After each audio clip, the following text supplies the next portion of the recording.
Hey guys, welcome back to the channel. This is a story about what if Naruto has harem with hinata and tsunade, shizune. Before I start, please support for more amazing content, and do consider subscribing to my channel and share this video with your friends. This is written by Iron Dragon 555 and link in description and support writer. Let's start the video. Chapter 1. The Fuinjutsu Master. Summary: at age 4 Naruto is run out of Konoha. Without anywhere to go, he wanders around the elemental continent before stumbling upon the ruins of Uchiha. Meanwhile, in Konoha, the Sandaime is pissed as hell at the council's actions when one of the civilian councilmen accidentally revealed that they ran Naruto out of Konoha. The offender is sent to a Biki who tortures his accomplices' names out of him. The Sandaime has the offenders executed publicly as an example. Uchiha.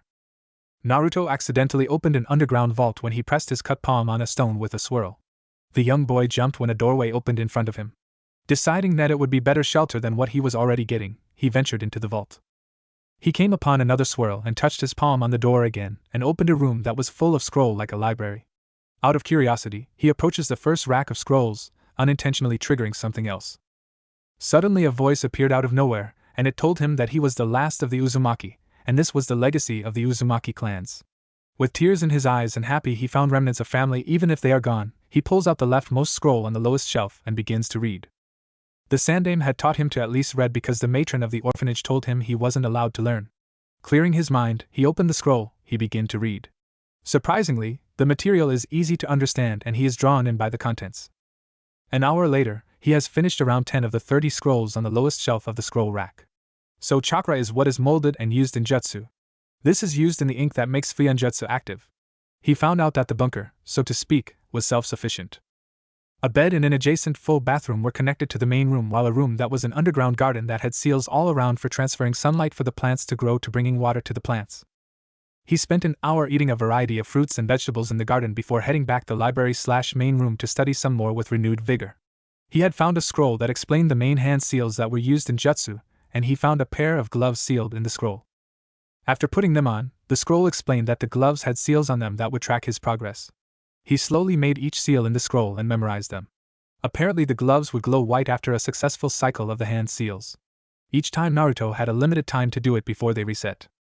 When his hand seal speed was up to speed, the gloves would turn entirely white. Naruto spent an entire day working on the hand seals. A week later, he had successfully brought his hand seal speed up to the point where his hands moved through the seals at a speed that was inhuman. He had also found a jutsu called the Kage Bunshin no Jutsu.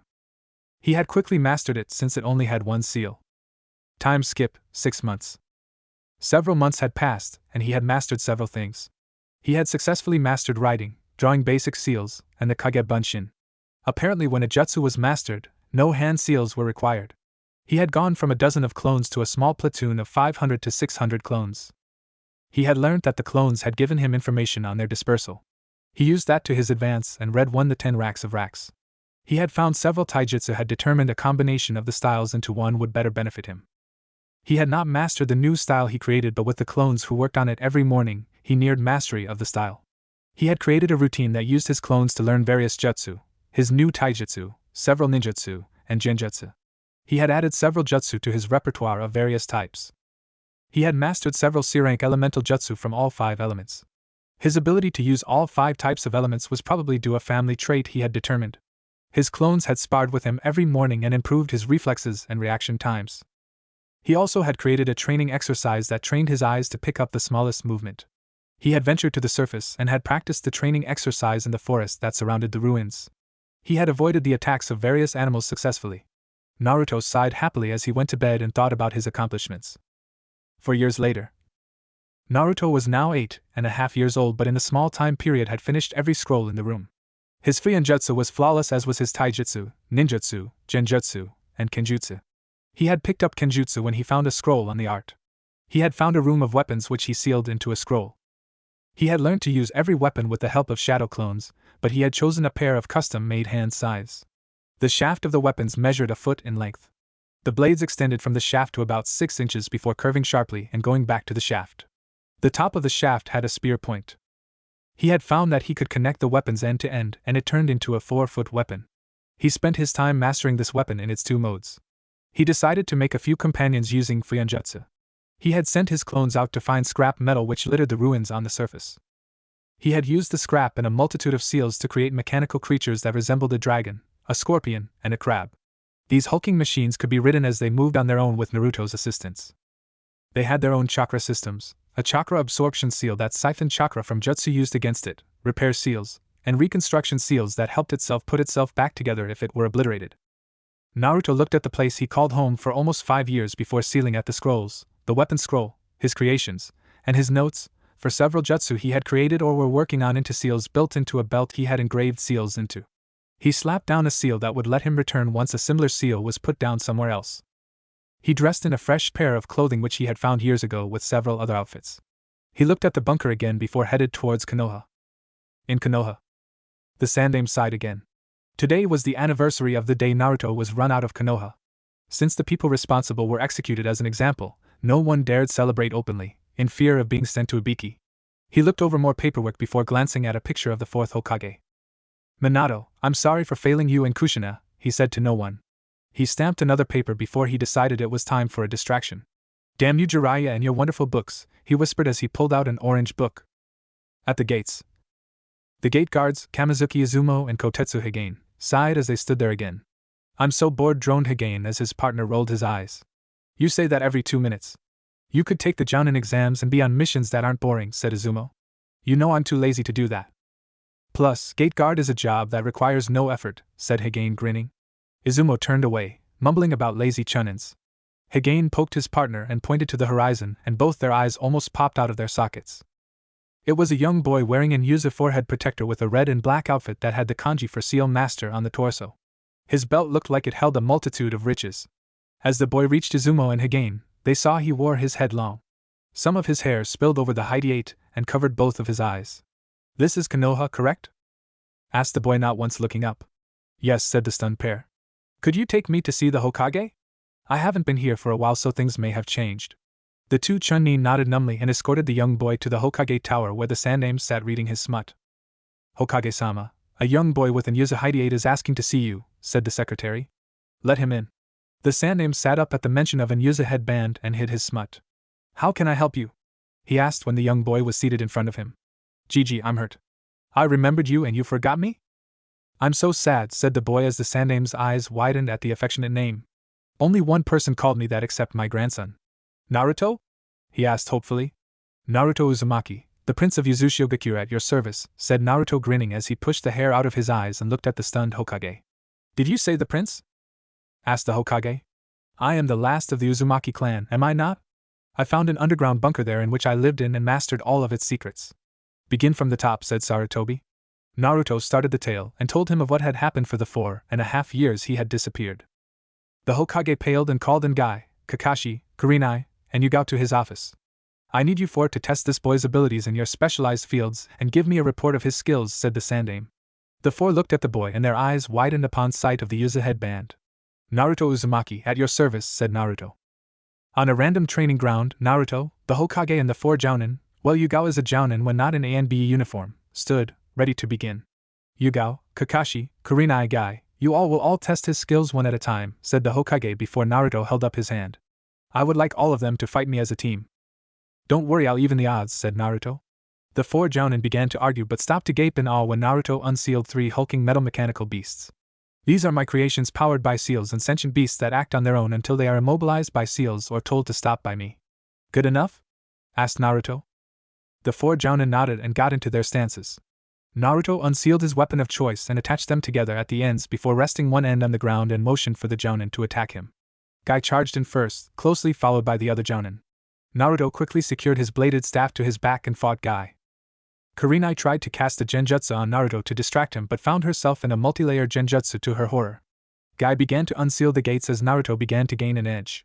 Guy sweated as he charged in but looked at Naruto in awe when he dispatched him with a mere palm strike to the chest while dodging the other attacks. I surrender.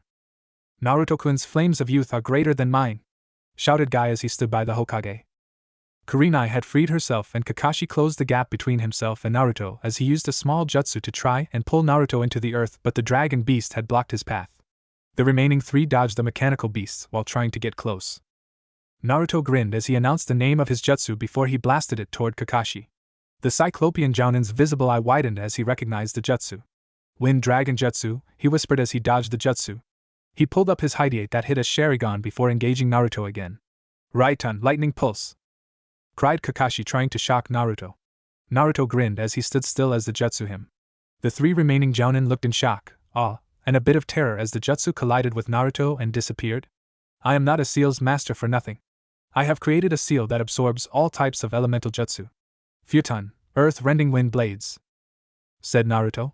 A blast of wind erupted from Naruto that ripped up the earth as it plowed toward Kakashi, who tried to use an earth jutsu to absorb the attack in vain. To his displeasure, the wind jutsu destroyed his earth wall and Kakashi dodged, panting. Hokage-sama, I concede. His ninjutsu is beyond my level, said Kakashi as he limped off the battlefield after he sprung his ankle from dodging the wind attack.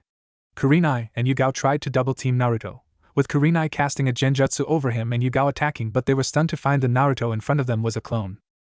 Yugao's blade had pierced it, and it erupted into smoke. Kagebunshin? Exclaimed the remaining Jounin. Never leave your back unguarded, said a voice behind him. Kurenai found she was unable to move. She looked down and found a large seal on the ground beneath her that immobilized her. I concede. Naruto's genjutsu is fantastic. Yugao watched in fascination as Naruto pulled the double-ended side staff from his back and spun it in front of him. Your move, Jounin-san, he said. Yugao fought to the best of her ability, and Naruto was still a step ahead of her. She accidentally overextended a thrust, and Naruto had snared her blade and pulled it out of her hands. I concede. I have been bested by a master, she said to the Hokage. The Jounin and Hokage looked in awe at Naruto as he sealed all his creatures and weapon up. What level is he? Asked Sarutobi. He is beyond Genin level, Hokage-sama. He has chakra reserves that make yours look like a Genin's, Hokage-sama. No offense. He casted a multilayer genjutsu that is even hard for a Jounin to perform, Hokage-sama. His kenjutsu is on the level of a master, Hokage-sama. So what level do you place yourself, Naruto-kun? Asked the Hokage. I don't know. I wear resistance seals that I haven't released for 4 years, said Naruto as he revealed the seal on his chest and limbs. Yugao and Kurenai blushed upon seeing his muscular body. I also have discovered the dead demon's seal on my stomach and have made contact with the demon. A year ago, our chakra pools have merged also with other things. Naruto released the seal and the adults gaped at a 20-year-old man. The merger has also sped up my growth. I'm physically 22, Jiji-san, he said. I get Jiraiya to certify your Fuionjutsu tomorrow, said the stunned Hokage. If I may, could I ask for the Jounin rank? Asked Naruto. You're beyond Jounin level. You're around high A and BU. Why not apply with them? Asked Yugao. I prefer to not have to wear a mask 24/7, Yugao-san. I may take that offer in a few years though, said Naruto. Why Jounin though, Naruto-kun? Asked Sarutobi. I wish to take up a Genin team and teach them. Anyways, doesn't every Hokage take a Genin team? Asked Naruto as Sarutobi smiled. I see your dream to become Hokage has not diminished, the Hokage said. Chapter 2.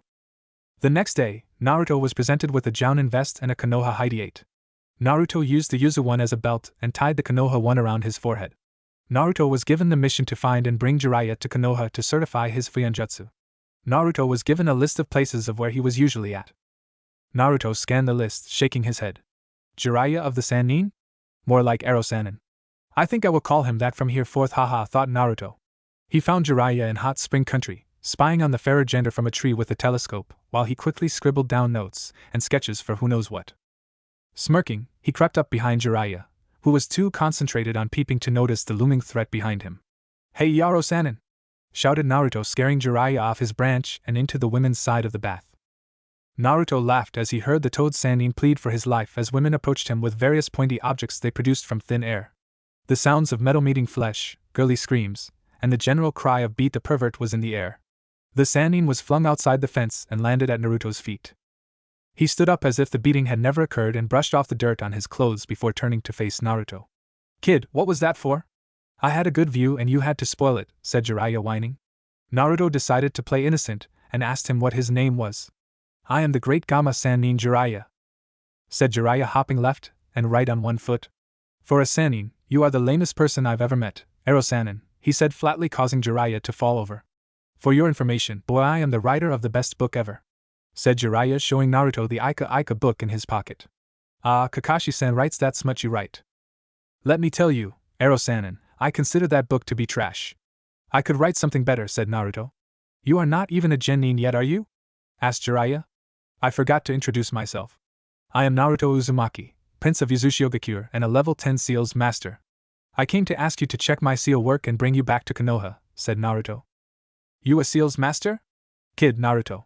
There has not been a seals master since the destruction of Uzushiogakur. Jiraiya's eyes bulged upon seeing the Uzuhidiate tied around Naruto's waist. If you are so sure, care to check my seal work, Ero-sanin? Asked Naruto. Stop calling me that. Sure, let's see your seal work, said Jiraiya. Naruto showed him the mechanical creatures he made. Jiraiya's eyes bulged upon seeing the seals involved. Naruto, where did you learn these seals? They have been lost for decades, said the toad Sannin. I was kicked out of Konoha at 4 and found my way to the ruins of Yuzu and learned Fuionjutsu and a multitude of other things over 4.5 years, said Naruto eyeing Jiraiya. Jiraiya turned to Naruto and nodded. You are definitely a seals master. Even the Yondaime wasn't this good, said Jiraiya. The 4th Hokage? He was a seals master? Yeah, he was my student after all, said Jiraiya grinning. The two men headed to Konoha where Jiraiya certified Naruto's Fuionjutsu skills in front of the Hokage. Naruto grinned and left to go eat somewhere. So Naruto has been through a shitload from the council? Asked Jiraiya solemnly. The Sandaime nodded. Naruto-kun has overcome it though. I'm glad. By the way, what rank is he? Asked Jiraiya casually. Officially or realistically? What do you mean by that? Pick one. Just give me both. The Sandaime grinned and readied the camera under his desk. Officially he's a jounin, but realistically, he could best you, your teammates, and me without breaking a sweat, said the Sandaime. Jiraiya's mouth dropped as Sarutobi took a picture and handed it to him. Here, for your photo collection, joked the Hokage. Jiraiya had searched around for Naruto and finally found him slurping down ramen at Ichiraku's ramen stand. The cook and his daughter stood watching the bowls pile up in shock. The old man had waterfall tears going down his face. Kami has answered my prayers. We will be rich from just one of his meals, thought Ichiraku Tuchi. I am spotted Jiraiya and bowed to him. Jiraiya-sama, what came to get you, she asked. A miso ramen please. Jiraiya sat down next to Naruto. Naruto, the Sandaime told me about your rank. Why didn't you become an ANBU? You are skilled enough to be one, asked Jiraiya as he muttered a quiet itadakimasu. My dream is to become the Hokage, plus I don't like the mask ANBU has to wear. It's too secretive for me, said Naruto, finishing his 40th bowl before he called it quits. He paid Tuchi an ayam and was about to leave when Tuchi called out to him. Naruto, come back anytime. Naruto grinned and gave him a thumbs up. Don't worry, Tuchiaji-san. I can't eat ramen all the time, but I will swing by to have a few bowls now and then, said Naruto. Jiraiya looked at Naruto as he disappeared from sight. Jiraiya-sama, do you know Naruto-san? Asked Ayam. Yeah, and he's more than meets the eye, said Jiraiya before he finished off his bowl. Naruto had wandered off into the forest of death after he had gotten bored of wandering around Konoha. Apparently the place was filled with freakishly large man-eating creatures. Naruto climbed a nearby tree and leaned against the trunk of the tree after he put down seals around the tree's base, if he fell. The sound of a kunai whistling through the air toward him woke him several hours after he fell asleep. Gaki, aren't you too young to be here? I admire your bravery, but it's forbidden for any shinobi lower than a chunin to be in this training ground, said a feminine voice. She jumped on the branch where the boy was and found to her surprise he had vanished. I believe that was unnecessary. Isn't attacking a fellow jounin and a loyal Konoha shinobi a crime? Asked Naruto, appearing in Anko's face, hanging upside down from a branch above his resting place. I was having a good dream too. Alright, stop with the jokes. Who are you? Asked Anko. Isn't it impolite to ask for someone's name before telling them your own? He replied back. The name's Anko Midarashi. So what's your name, Jounin-san? Asked Anko in sarcastic tone. Naruto Uzumaki, 10th level seals master and fellow jounin at your service. Anko gasped at the name. The kid's promotion to jounin was sudden, and from the stories that Kurenai and Yugao told her from their spars with Naruto, his true strength was beyond that of a jounin's. Kurenai and Yugao told me about you. So what are you doing in here? Not many jounin would even come in the forest of death on a mere whim, said Anko. I wanted to take a nap and brush up on some training. That's amusing. Fall asleep before you could start? No, it was my training. To learn to distinguish enemies and the sounds they might make in an environment where the visibility is limited. The fact that I fell asleep just makes it more challenging. Interesting, how about a spar? Here or on the ground? Naruto's answer came in the form of a kunai launched the direction of his face. Naruto expertly dodged the kunai and summoned a few clones. Kage Bunshin without hand seals? That requires the mastery of the jutsu, thought a bewildered Anko. Naruto unsealed some seal paper he had on him and quickly made an immobilization seal as his clones distracted Anko. Hey boss, can you hurry up? This crazy woman tried to get her snakes to eat us, shouted a clone as it dodged a snake that Anko sent towards him. Finished. Seal. shouted Naruto as he switched with the nearest clone and applied the seal on her with a single fluid motion. Enko was having fun dispelling the clones. They were challenging to hit, but that made it more enjoyable. She was about to impale a clone where the sun don't shine when she found herself unable to move. The clone that was about to be impaled glared at her before dispelling with his fellow clones. "I win, Enko-chan," he whispered into her ear. "I was surprised you could keep up with my clones. Not even Kakashi and the other Jounin I faced had enough stamina." Enko shook with rage as Naruto sat down in front of her and unsealed a box full of dango. "Yummy. This stuff is good. I should eat it more often," said Naruto as he gauged Enko's reactions. He laughed before removing the kunai from her hand and unsealing her. She almost fell over, but Naruto quickly caught her and offered her some of her favorite treat. Enko greedily ate the dango given to her as Naruto asked about her. Naruto learned she was a special Jounin, not a Jounin yet. She worked in the tea and eye department for the NBU. She liked dango and sweet bean soup. She was the student of the traitorous snake Sannin who left Konoha because he wasn't given the position of Hokage, and had marked Enko with a seal that hurt her body. "Can I see the seal, Enko-chan?" asked Naruto gently. He knew she was touchy about the subject given her sensei was a traitor. Enko showed Naruto the seal and Naruto quickly sketched the seal. "If I could remove it, would you let me?" asked Naruto softly.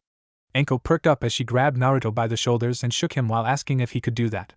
"So dizzy," said Naruto, who had swirls in his eyes. Enko stopped shaking him and waited for him to snap out of the dizzy spell. "Yeah, but I need time to study the seal. Does it have any more forms?" "There's a second form, but it hurts to use. It spreads across my body in black tendrils that cover my body from head to toe." Naruto wrote the information down and with a quick goodbye, he left Enko alone. Maybe he could break the seal, thought Enko hopefully. Naruto headed home to the apartment he rented to study the seal. He dissected the seal into its various components and was working on breaking the seal, but was ultimately interrupted by a knock on his door. A shinobi in ANBU uniform stood in his doorway. "The Hokage asked for your presence," said the tiger-masked ANBU. "Tell the Hokage I will be there shortly, Tora-san," he said. The ANBU nodded before disappearing. Naruto sighed as he locked his apartment door and headed to the Hokage tower. The Sandaime was present and asked him to follow him to the hospital. "I have a hunch on your genealogy, but I need some proof. Could you give a small blood sample?" asked the Hokage. Naruto looked the man who was like his grandfather and nodded. He bit his thumb and asked for a small vial which he filled. The Sandaime smiled as Naruto waved goodbye and left. He could finally confirm Naruto's lineage, give him his inheritance and rub it into the council's face. He would enjoy Naruto and the council's reactions. A week later, Naruto had made a discovery on the seal and worked on finishing the counterseal to destroy the vile chakra source that kept it connected to Enko. Again, he was interrupted by the tiger-masked ANBU member. "The Hokage has asked for your presence in the council chambers," said the ANBU. Naruto locked his apartment and was escorted to the chambers where Sarutobi stood in wait for Naruto. Naruto was told to go in and walked in and stood by the Sandaime. "I have found the heir to the Namikaze and Uzumaki clans." "Naruto Uzumaki Namikaze," said Hiruzen. The council gasped while Naruto was hard to read.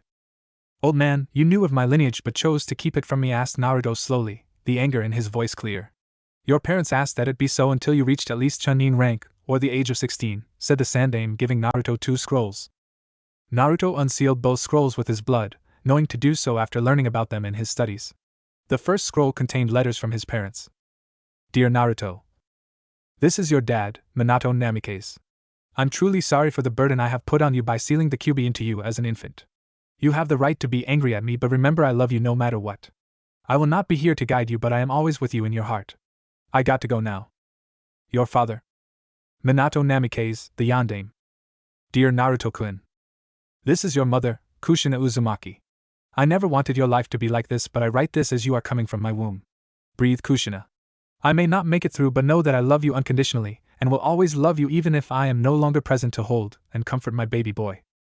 Don't worry, I hit your father a few times for giving you this burden without giving you a choice. Your mother, Kushina Uzumaki, Princess of Yuzushigakure.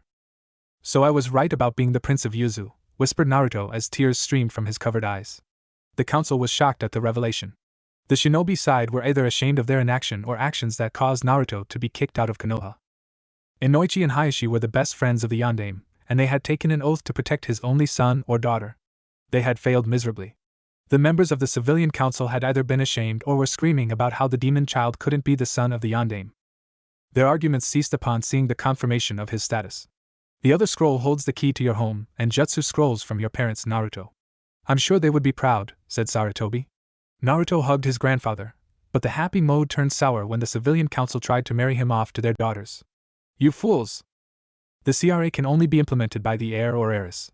In addition, they have until their 21st birthday to marry a minimum of 7 women. I am not obligated to marry anyone's daughters. I am wary of this council and I will do it my way, growled Naruto. You insolent brat! You may be the clan head of 2 clans, but you answer to the council, snarled the fat merchant. You stupid buffoon! I am a shinobi, and as such I only answer to the Hokage. This is a dictatorship, not a democracy, Naruto replied back, shutting up said civilian council member. Naruto-san, said Hamura and Koharu, trying to use their silver tongues to persuade Naruto. You are young, and so we recommend that you allow us to choose one wife for you to guide you. I am considered an adult as soon as this headband worn on my head. I will make my own decisions, so stay out of my clan's business. Naruto had moved out of his apartment into his new home. He quickly set up his study and began to work on Anko's seal once again. Eureka! He exclaimed as he finished decrypting the seal's secrets. He set the seal aside and put a note on top of the paperwork to talk to Anko. He unsealed the folder of seals and jutsu he had been in the process of creating. He had seals from the basic repair seal that was created by him to repair his mechanical creatures from scrap up to his unfinished seal that would give the user a second chakra pool, which was created by siphoning off excess chakra from the body.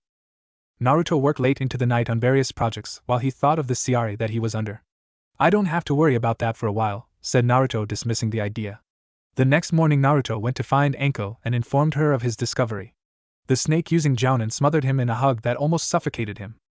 She only let go when Kurenai, who was eating with her friend, pointed out Naruto was turning blue. Sorry Naruto-kun, she said, barely hiding a blush. Naruto-kun, is it now? Asked Kurenai as her friend glared at her.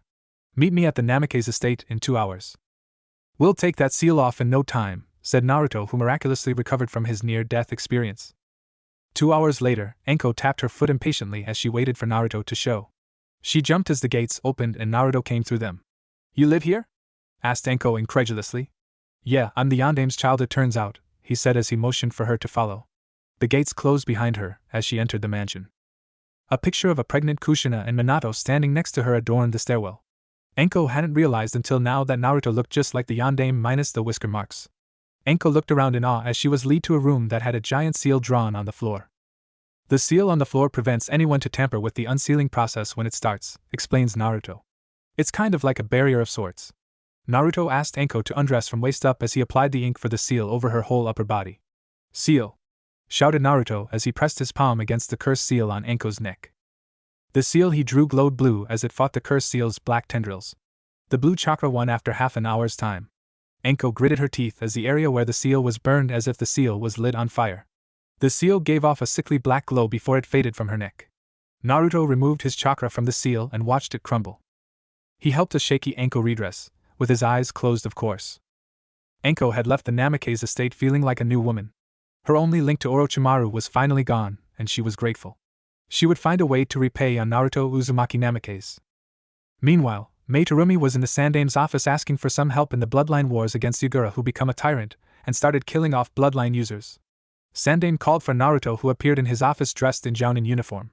Naruto, this is an S-rank mission. You have the opportunity to refuse now if you choose, said Sarutobi. Mei-chan's country is turmoil due to injustice. I will do everything in my power to help. I accept this mission, Gigi-san, Naruto said. 340. Chapter 3. Naruto and Mei traveled towards mist and silence. Naruto mentally ran over his inventory that was stored in seals on his belt while Mei took time to scrutinize the young Jounin. The young looked barely 10 years old. How in the hell did he make Jounin at such a pre-adolescent age? His attire spoke volumes of the boy. The item of clothing the youth wore that drew her eyes was his belt. The belt was made of durable cloth that had metal plates sewn on. On closer inspection, it was easy to see the work of Master Seal's master was engraved on the metal plates. Does my belt interest you? I never known anyone that was interested in such a seal-covered article. This is one of many Fuinjutsu projects I have done to make my life easier, said Naruto, smiling. Mei was startled by the sound of his voice. The smile on his face spoke volumes about him. It was like a mask. It showed a happy facade that hid a more dreadful truth. Enough about myself. It is nothing compared to the pain of the country you fight to liberate from a despot, said Naruto. Mei nodded as she told him of her history. I'm an orphan. My parents were killed during the earlier years of the Bloodline Wars, Mei explained. My entire family died that day, but I will not let their deaths be in vain. My parents died in a similar tragedy. I'm sure you have heard of the Kyuubi and its attack on our village. I had been kept in the dark, but it turns out my father died sealing the Kyuubi into me and my mother died during childbirth, said Naruto as he gazed into the horizon. I'm sorry. Don't be. I am probably worse of knowing, since my father is the famous Yellow Flash. Mei's eyes opened. The fourth Hokage had annihilated an entire platoon of ninja with a single jutsu. He was the only person in the bingo books with an SS rank and the order to run on sight. They soon neared the rebel camps, and Mei waved to the sentry who let them pass. Taicho, you have returned, said a jounin. Yes, and Konoha has lent us their best. Meet Naruto Uzumaki Namikaze, a jounin. The gathered ninja looked at Naruto either in awe or disbelief. I call BS on this kid. There's no way he is a jounin. The disbeliever was cured of his skepticism when Naruto appeared in front of him, his face in the jounins. The seated jounin sweated bullets as a kunai was pointed at the organ that made him a man. Underestimation of any ninja leads to your own demise. The cold edge of Naruto's voice shocked the more experienced jounin. I've been through hell and back in the first 4 years of my life. Pray that you will never see the horrors of prejudice and hatred that I have experienced firsthand, said Naruto. He removed his kunai and the jounin breathed a sigh of relief as several jounin asked themselves what horrors the boy had been through. The main army is here and they have built a fortress outside of the village about 2 miles from the south entrance of Mist. It is filled with the rations of the main army. With a single swoop, we refill our own coffers and empty theirs. A hungry ninja is more likely to rebel, said Mei as she pointed the fortress's location on a map on the table she was standing at. Mei-san, how many ninja are stationed there? Asked the jounin. Approximately 250, give or take 50 ninja. Our spies have reported a group of support ninja have arrived there a week ago. It seems like we will be fighting uphill. This is a disadvantage. I have a plan to ambush the ninja that come downhill to attack us, said Naruto. All eyes turned focused on him. None of the ninja present had taken into account the fortress was on a hill. I can make a few dozen of seals that will release a volley of kunai or shuriken sealed inside it when motion from a single direction is detected within range. It will thin their numbers and make their platoon easier to take down. A group of injured shinobi is easier to kill than unscathed ones. Naruto pulled out the seal he was talking about. Projectiles ranging from Saban to Fuma shuriken can be sealed here. Naruto pointed to the center of the seal, indicating the containment part of the seal. The sensor is programmed to unleash the sealed weapons in the direction that the sensor is aimed. Any foreign chakra that is not recognized will trigger the seal. He pulled out another seal. This is another seal that seals jutsu instead. Mei and her commanders looked at him in awe as he explained that jutsu of any element from any rank could be stored into the seal, and the sensor triggered its release. Naruto, how many of those seals can you make in 6 hours? Ideally, the attack on the fortress will be in the morning. The sun will rise from behind us and serve to blind our enemies, said Mei. Depends on the quantity you want me to make. By myself I can make 24 seals in 6 hours. With shadow clones I can mass produce enough of these seals to wipe out a good number of the shinobi in that bunker, said Naruto casually. I would like you to make several hundred of both seals. 200 to 300 each will be sufficient, said Mei. At dusk the Mei, Naruto, and the rebel shinobi woke to begin their assault on the stronghold. Mei looked at the sheer amount of seals Naruto had made. 400 of both seals and 800 in total were finished in 6 hours. Naruto had created some shadow clones and, while the darkness still covered their presence, had them spread the seals out. The top of the hill was filled with seals. The weapon seals were mixed in with the jutsu seals. The jutsu seals were mostly filled with futon, katon, and doton jutsu, but several seals were filled with suiton jutsu. After the seals were laid, Mei waited until the sun began to rise behind them and gave Naruto the signal to acquire the attention of the enemy. The enemy ninja were woken from their beds when several smoke bombs found their way into their barracks. The gates of the fortress were unfastened and the heavy doors hit the sides of the fortress with a dull thud as its occupants flood through the doorway to the field. They're at the bottom of the hill, boys. Let's get in range and kill the jounin who was rallying his compatriots was suddenly killed by Naruto's clones. Shadow clones! Shouted a random ninja. As they advanced on the booby-trapped ground, Naruto's clones dispelled. With a mass amount of chakra smoke blinding the rebels' enemies, Naruto grinned as he released the weapon seals. Confusion erupted among the enemy shinobi. The smoke had cleared, revealing large numbers of the mist ninja had been either killed on impact, mortally wounded and currently dying, or grievously wounded. Those who had not been affected shrank back from the front of the field, retreating onto the part of the field where the jutsu seals had been laid. Kai! The retreating shinobi were greeted with stream after stream of jutsu, further thinning the number of unscathed ninja that had come to attack them. A small number, around 50 to 60, had managed to pass the traps unharmed but were immediately cut down by the rebels. As the last of the seals ran out of chakra and turned into ash, Mei and her shinobi troops entered the stronghold. Its leader, a large shinobi, rippling with muscle, gathered the last of the troops for a last stand inside the fort. Naruto led the charge and unsealed his double-ended side staff and locked blades with the leader. Mei had cleared the way for her comrades, melting their enemies with lava. The rebels had subdued or killed the rest of the troops garrisoned inside. They gathered around to find Naruto still locked in a heated battle with the last shinobi guarding the fortress. The leader was an old veteran. If the long scar running across his face over his right eye gave any indication, that I refuse to give in and I will fight to the death to protect Mist from bloodline scum like you, he shouted as he raised his zanbato and clashed blades with Naruto's scythe. Damn, he's serious, and even with the skills I learned, his experience in the battlefield exceeds mine, thought Naruto. I will have to release one resistance seal to outclass him. Retreating a few steps, Naruto quickly turned down the level of the main resistance seal on his chest from 50 to about 45. Redoubling his efforts, Naruto used his edge to scan for openings while dodging the large zanbato. He wears a thick layer of armor, but it seems like his calves are uncovered. Like they say, the taller your enemy is, the harder he or she falls. I have more experience than a wannabe jounin like you has. You are outclassed, Gaki, shouted the jounin. Oh yeah? Let's see you outclass this team, said Naruto. He ducked under the large blade and created a clone behind the jounin, with whom he switched places. The jounin laughed at the move, shouting that he was only delaying his own doom, but suddenly fell to his knees. Blood spurted from 2 horizontal wounds on his calves, the skin was cut through as well as the muscle. White bone was visible through the critical injury the young jounin from Konoha had inflicted. I refuse to fall here. Suetun, rotating razor funnel. A water spout formed around Naruto as the column of water spun at high speeds. Naruto! No! Shouted Mei as tears streamed down her face. No one has lived through this jutsu, Nanny? The waterspout has come to a grinding halt as it began to turn into a column of wind. Naruto stopped the jutsu by stopping its motion, thought various jounin looking at the pillar of wind in awe. Futon, shredding winds! Shouted a voice from within the wind tornado. The spinning wind spun swifter as blades composed of pure wind flew from the tornado and began to revolve around the injured jounin. As the whirlwind dissipated from around Naruto, it grew around the jounin that had used a Suetun jutsu on him. Cries of pain arose from the center of the cyclone. The clear twister of wind began to turn red and soon filled with bits of flesh, muscle, and bone. The windstorm calmed down as suddenly as it started. Every jounin in sight turned green or gagged at the remains of Naruto's opponent. A bloody carcass lay surrounded by massive quantities of blood and bits of fleshy tissue and bone splinters. The body's limbs and torso were torn open by the wind jutsu, revealing bones tinted the color of blood. The man's skull, or what remained of it, was a hideous sight to gaze upon. The man's face was contorted in horror, the remaining flesh and muscle frozen in a look of terror. Half the skull was exposed, revealing an empty eye socket, with the remains of his eye resting in its destroyed socket. The other half had skin hanging from the bone, like tattered clothing. The other intact eye had a glassy look to it, staring blankly. The rebels looked at Naruto, who had taken a knee, breathing hard. Mei and several jounin rushed to his side when he collapsed in convulsions. He's in shock. Take him back to the base camp. Everyone else, raid the food stocks and bring anything of value back to the camp. Raise the place to the ground. Leave corpses for the vultures, shouted the jounin Mei had left in charge. Meanwhile, Naruto was treated for shock in a makeshift medic tent. Mei held Naruto's hand as the fledgling jounin from Konoha was given morphine to calm him.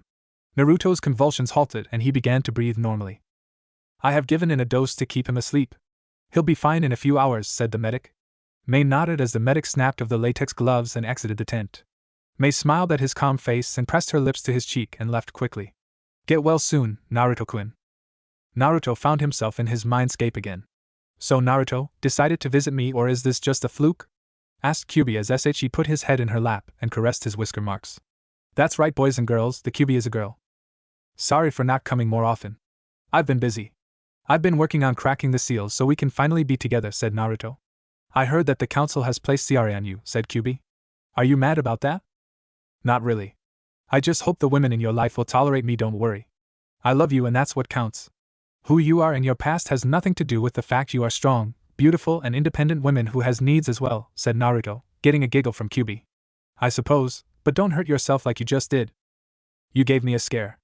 I'm sorry, Q-chan. You're forgiven. Now get back out there.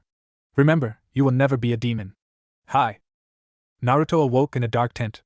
Wiping the sleep from his eyes, he got off of the cot he was laid on and ventured around the tent to pick up his equipment.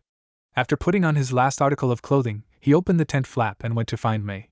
He found her and her advisors in the main tent that was designated as the war room.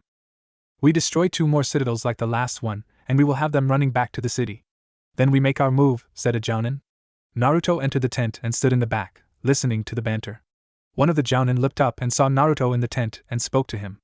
Naruto-san, you feeling better already? Come and join us. Mei and the others looked at Naruto, who was no longer pale or convulsing like he did before. Naruto, I'm glad you are feeling better. We were discussing our plans to attack other forts, said Mei. Naruto looked at the plans and shook his head. The opposition has seen what we can do. They have undoubtedly sent more ninja to fortify the numbers at the bastions. We should attack Mist while its ninja are off protecting its fortresses. I estimate that only 25% remains at the village to protect the Mizukage. We attack, rally those who are oppressed by the Mizukage and his regime. We can end the war now without more bloodshed, said Naruto. What makes you so sure that fact is so? Asked a jounin with an eye patch. I just received that information from a set of clones I sent that were hinged as a Kiri scout team. I killed and replaced the team about 2 minutes ago. I sent them false information that we were headed to attack both fortresses tomorrow. Thinking that our forces are weak because we plan to storm both fortresses, the village will send out more ninja to defend the garrison. The jounin all nodded in understanding. The jounin from Konoha was just a youngster but acted as if he had been through many wars. Are we agreed on this plan? Asked Mei and received a unanimous nod. Good, tomorrow we strike and end this war at dawn. The next morning, like Naruto had predicted, the gates of Kiri were opened and extra ninja were sent to the garrisons, leaving the real village vulnerable. Naruto had clones place the same seals he had made at the 2 forts as a distraction. As soon as dawn struck, Mei and the rebel forces entered Kiri while the village was at its weakest. The ninja at the fortresses were too occupied with the minefield of seals that they could not respond and head home. Naruto, follow me. We will take on Yagura. Everyone else, free any prisoners and rally the troops. Keep the civilian death toll down. We need the villagers on our side, said Mei as her men shouted in affirmation. Mei and Naruto entered the Mizukage tower to find it suspiciously empty and found Yagura at the top of the tower, waiting for them. A magnificent strategy to leave me unguarded, but I am not in need of protection from no-name ninja like the 2 of you, said a sneering Yagura. Naruto's eyes narrowed when he looked at the Mizukage's eyes. Something was out of place, but he did not know what. Mei, something is not right. You told me that Yagura was a peaceful ruler. His eyes suggest otherwise, whispered Naruto to Mei. It is a big mystery. No one knows what happened to incite such a change, whispered Mei in return.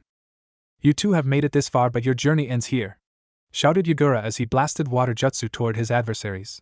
May keep him distracted while I ready a few seal tags, said Naruto. Yotan, lava bed no jutsu. Mei opened her mouth as a stream of lava flowed out of her mouth and forced Yagura onto solid ground. Naruto and Mei followed him closely. Yagura spun his staff and tried to strike Naruto, but Mei encased the staff in a pillar of hardened lava. Your puny jutsu cannot hurt me, shouted Yagura as Mei encased him in lava. Almost there, replied Naruto. Hurry, replied Mei. Without warning, the lava encasing shattered as chakra began to surround him. 3 tails swung behind. He's gone into tailed beast mode. Mei, stay back, shouted Naruto. Naruto threw down 6 tags with seals on them around Yagura. Your attempts are futile. What is this? Raged Yagura as he saw chakra chains grab onto him and hold him firmly. Yagura, you were a peaceful ruler. Now you want bloodshed. I will end your injustice here and now. Fuionjutsu, seal of heaven and earth. Naruto hurled a kunai at Yagura with the seal wrapped around the handle. The kunai was reduced to metal shaving on contact with the chakra, but the seal stuck. Seal. The chakra around the Mizukage dissipated as he shrieked in agony. As the chakra chains dissolved, Yagura started to look around as he had never been in Kiri. Where am I? He asked in a shaky voice. Mei looked at him in surprise. You're in Miss Yagura. Where do you think you are? Asked Mei, glaring at him. I don't know. The last thing I remember seeing were red eyes with a black Sharingan in the center, replied Yagura. The Sharingan is used to hypnotize and can be used to command someone to do their bidding, said Naruto as Mei nodded. Yagura, you have caused the bloodline wars. What will you do now? Shouted Mei. You killed my parents and a good population of Kiri and set brother against brother. Yagura saw his men fighting the rebels and jumped down in the middle of the fighting. Stop. This is a mistake. Cease, I command you. Lay your arms down. I resign as your Mizukage as I am no longer fit for this job, said Yagura as he handed Mei the Mizukage hat. Mei gasped as the hat was given to her. Yagura, you have saved me from murdering our comrades. You have the qualities to lead. Take charge and heal this land, for I am no longer capable, said Yagura. Naruto leaned in to talk to Mei. He doesn't remember anything. Have his mind scanned and keep him close. I sense that someone is trying to frame your now former Mizukage. Watch him, They may be people trying to capture and use the power of your country's tailed beasts to destroy Kiri, whispered Naruto. 2 months later, Kiri had returned to normal. Naruto had used his clones to repair the city in a month with the help of ninja and civilians alike. Mei was chosen as the new Mizukage by the new council. She doubted Yagura but made him one of her bodyguards. Like they say, keep your friends close and your enemies closer. Naruto was called to Mei's office by Yagura, who was dressed in a jounin outfit. So, Yagura, how's it feel to be a jounin? Asked Naruto as they traveled to the tower. Peaceful. There's no pressure or paperwork to overwhelm me. I thank you for your kindness. I would rather bear with constant surveillance than be alone and vulnerable. Jinchuriki live a harsh life, said Yagura. The former Mizukage had served out a month's sentence in the prison before he was scanned for any malevolence, and reinstated as a jounin bodyguard. I know how you feel, Jinchuriki no Sanbai, said Naruto as Yagura's eyes widened though his face remained unchanged. I am a Jinchuriki myself. I am the Jinchuriki no Kyubi and a jounin of Konoha. Even though Konoha hated me, I have thrived and achieved goals that I would never have dreamed of reaching. I am still working on becoming the Hokage, but it doesn't happen overnight, said Naruto, smiling at his fellow Jinchuriki. He leaned in and spoke softly into Yagura's ear. I do not know what forces loom in the dark, but look out for any Jinchuriki who may pass through Kiri. Jinchuriki live an ostracized life. Look out for your kin as I have done for you, said Naruto as they arrived at the tower. Naruto waved at Yagura and went inside. Naruto-san, people as kind as you are seldom in this world. Don't ever change, whispered Yagura into the air as he turned around and began to patrol the tower. Mei sat at her desk, which was overflowing with papers. Naruto smiled as he thought of the Sandaime Hokage, who had a look of defeat in his eyes when another pile of paper came into the office. Do this end somewhere? Muttered Mei as she glared at the mountains of paper, as if they would combust under her stare. How's it feel to be Mizukage, Mei-chan? Asked Naruto as he closed the door behind him. Mei looked up and sighed in relief. Finally, I can take my eyes of this paperwork. How have you been, Naruto-kun? She asked. It's nice, except the paperwork can be frustrating, said Mei, setting down the paper she was looking at. It's time for me to return home, Mei. My mission is done, said Naruto seriously. Naruto-kun, you have to leave? Asked Mei. Over the last 2 months the two had gotten close. Now that he had to leave, reality had set in. Don't worry, Kiri and Konoha have a treaty now, right? We agreed on a treaty if the rebellion worked, said Naruto. Yeah, we do. I'll send the treaty back with you. Stay one more day. You can return tomorrow, said Mei, begging him to stay one more day. Alright, I'll send Sarutobi-Gigi the news, said Naruto. Mei got up and went around her desk and pulled Naruto into a tender hug. Thank you, Naruto-kun. Naruto turned red as Mei planted a kiss on his cheek. Naruto grinned, planning to get her back for embarrassing him. I'm not a child like you think I am, Mei-chan. Naruto revealed his adult form to her and pulled her into an intimate embrace.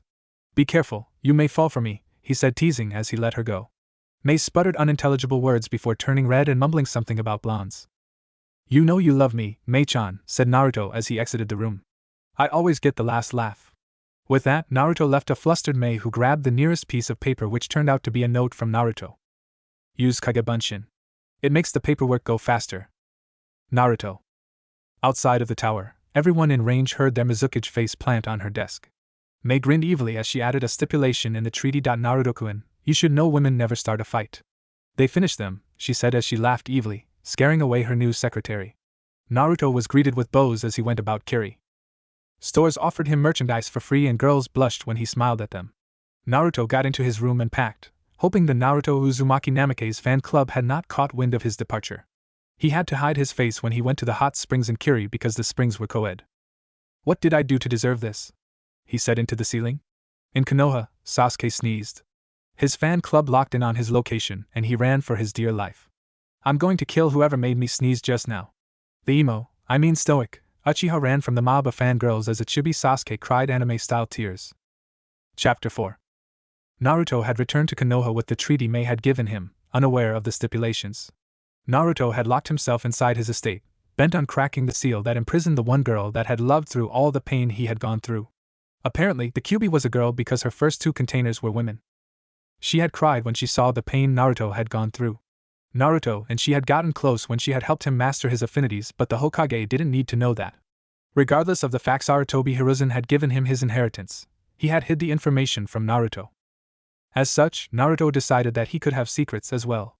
He had trouble mastering the scrolls his parents left him.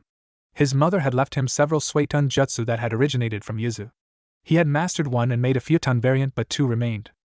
His father had left him the Rasengan and the Flying Thunder God Jutsu, and he had only finished the Rasengan. He was still experimenting with inserting elemental chakra into the sphere. His army of clones worked on the 5 elements in the training grounds on his estate, at safe distance, as to not destroy his home. The Flying Thunder God Jutsu was impossible to start practicing until he had several of the kunai his father used. He was left only 2, not sufficient enough for him to use shadow clones to master said technique. Meanwhile, Enko had rung his doorbell, hoping to reach him. Naruto heard the chime and went into the foyer to open the door. Enko-chan, what can I do for you today? Naruto inquired. Enko grabbed the clueless jounin by the collar and kissed him on the lips, slipping him some tongue. I want a date today. Pick me up at 5 p.m. sharp at my place. I picked the place, said Enko, kissing him once more for good measure. Naruto could only nod as he watched Enko leave his estate, her hips swaying a bit more than usual. A date? I need to get some fancy clothes or at least something presentable to wear. Naruto scrambled to get to the mall as the clock read 2:30 p.m. He ran into Ino, who he asked for some advice and told her of his date at 5. In the 1 hour, Ino had got him several outfits, casual and formal, that would make him look nice. Thanking Ino, he shunshed into his home where he put on one of the many formal outfits he bought with Ino's help. Checking the clock, which read 4:45 p.m., Naruto raced to Enko's place, and as the clock struck 5, he had arrived and rung her doorbell. My. You're looking good, Naruto, said Enko. Naruto looked at his date in awe. Enko had cleaned up nicely. Gone were the trench coat, fishnets, and lack of clothing. Enko wore a sensual red and black dress that had a slit up one leg, giving anyone a good look at her legs but left the rest to imagination. Her dress was not too low-cut, but Naruto was sure Enko would give him a few good views of her cleavage. The pair headed to the Platinum Dragon, a high-end restaurant that was so good, seats had to be reserved a month or 2 ahead of schedule. Enko missed the hidden grin on Naruto's face as she walked with him to the restaurant. While they stood in line, the people around them quietly commented on the couple. Namike-sama is with the snake bitch of all girls, whispered a girl. I'm not surprised, the demon would choose to stay with its kind. The man, oblivious to Naruto looming over him, did not notice Naruto until too late. The Sandame's law is still valid, but I don't want to ruin Enko's date, he said as the man sweated profusely. Naruto grabbed him by the collar and tossed him into a dumpster. You should stay with your kind. Your mouth stinks like your discrimination. You'll get together well with the dumpster because both of you could use a bath. Enko kissed Naruto on the cheek as he returned to his spot in line next to her. You could have let my snakes eat him, Naruto-kun, she said. He's not worthy of your snakes though, Enko-chan. He probably tastes like shit, just like his opinions. Enko giggled at Naruto's joke as they made it to the front of the line. One table under Uzumaki Namike's, said Naruto. The person behind the desk nodded as he called for someone to seat them. Naruto, how are you? Oh, I see you're on a date with a pretty one tonight. Follow me please, said an aging waiter. They were seated in a private booth and handed 2 menus. Enko looked at Naruto inquisitively as Naruto perused the menu. How does that waiter know you? Asked Enko. My parents dined here when the place was just a small restaurant. When they heard of me, they welcomed me in with open arms. The owner was friends with my mother, but since she has a hard time getting out due to her back, she was kept in the dark by employees that hated me. When she found out, she nearly skinned one of them with a butcher knife. Enko laughed until her sides ached. She tried to imagine an old woman running around with a butcher knife threatening one of her employees. She wiped her eyes and opened the menu just as the waiter came back in. So what will you and the miss have tonight? Naruto looked up from the menu. I'll have the sirloin steak with oyster sauce. Also bring us the best bottle of sake you have in stock, said Naruto. I'll have a bowl of sweet bean soup and side of dango, said Enko. When the waiter left with the menus and their order, Enko turned to Naruto. Why their best bottle of sake? Any bottle would do. Naruto smirked and leaned in close as if he were about to kiss her but stopped mere inches from her lips. That's a surprise, he said laughing as Enko pouted. The waiter brought the bottle of sake with 2 cups. Enko gasped at the brand of sake. Naruto bought one of the most famous brands in Konoha. The Golden ASP Sake Company was famous for their high-quality sake. A single bottle was around 1,000 ryo. Naruto uncorked the bottle and poured Enko a full cup before filling his. Kanpai.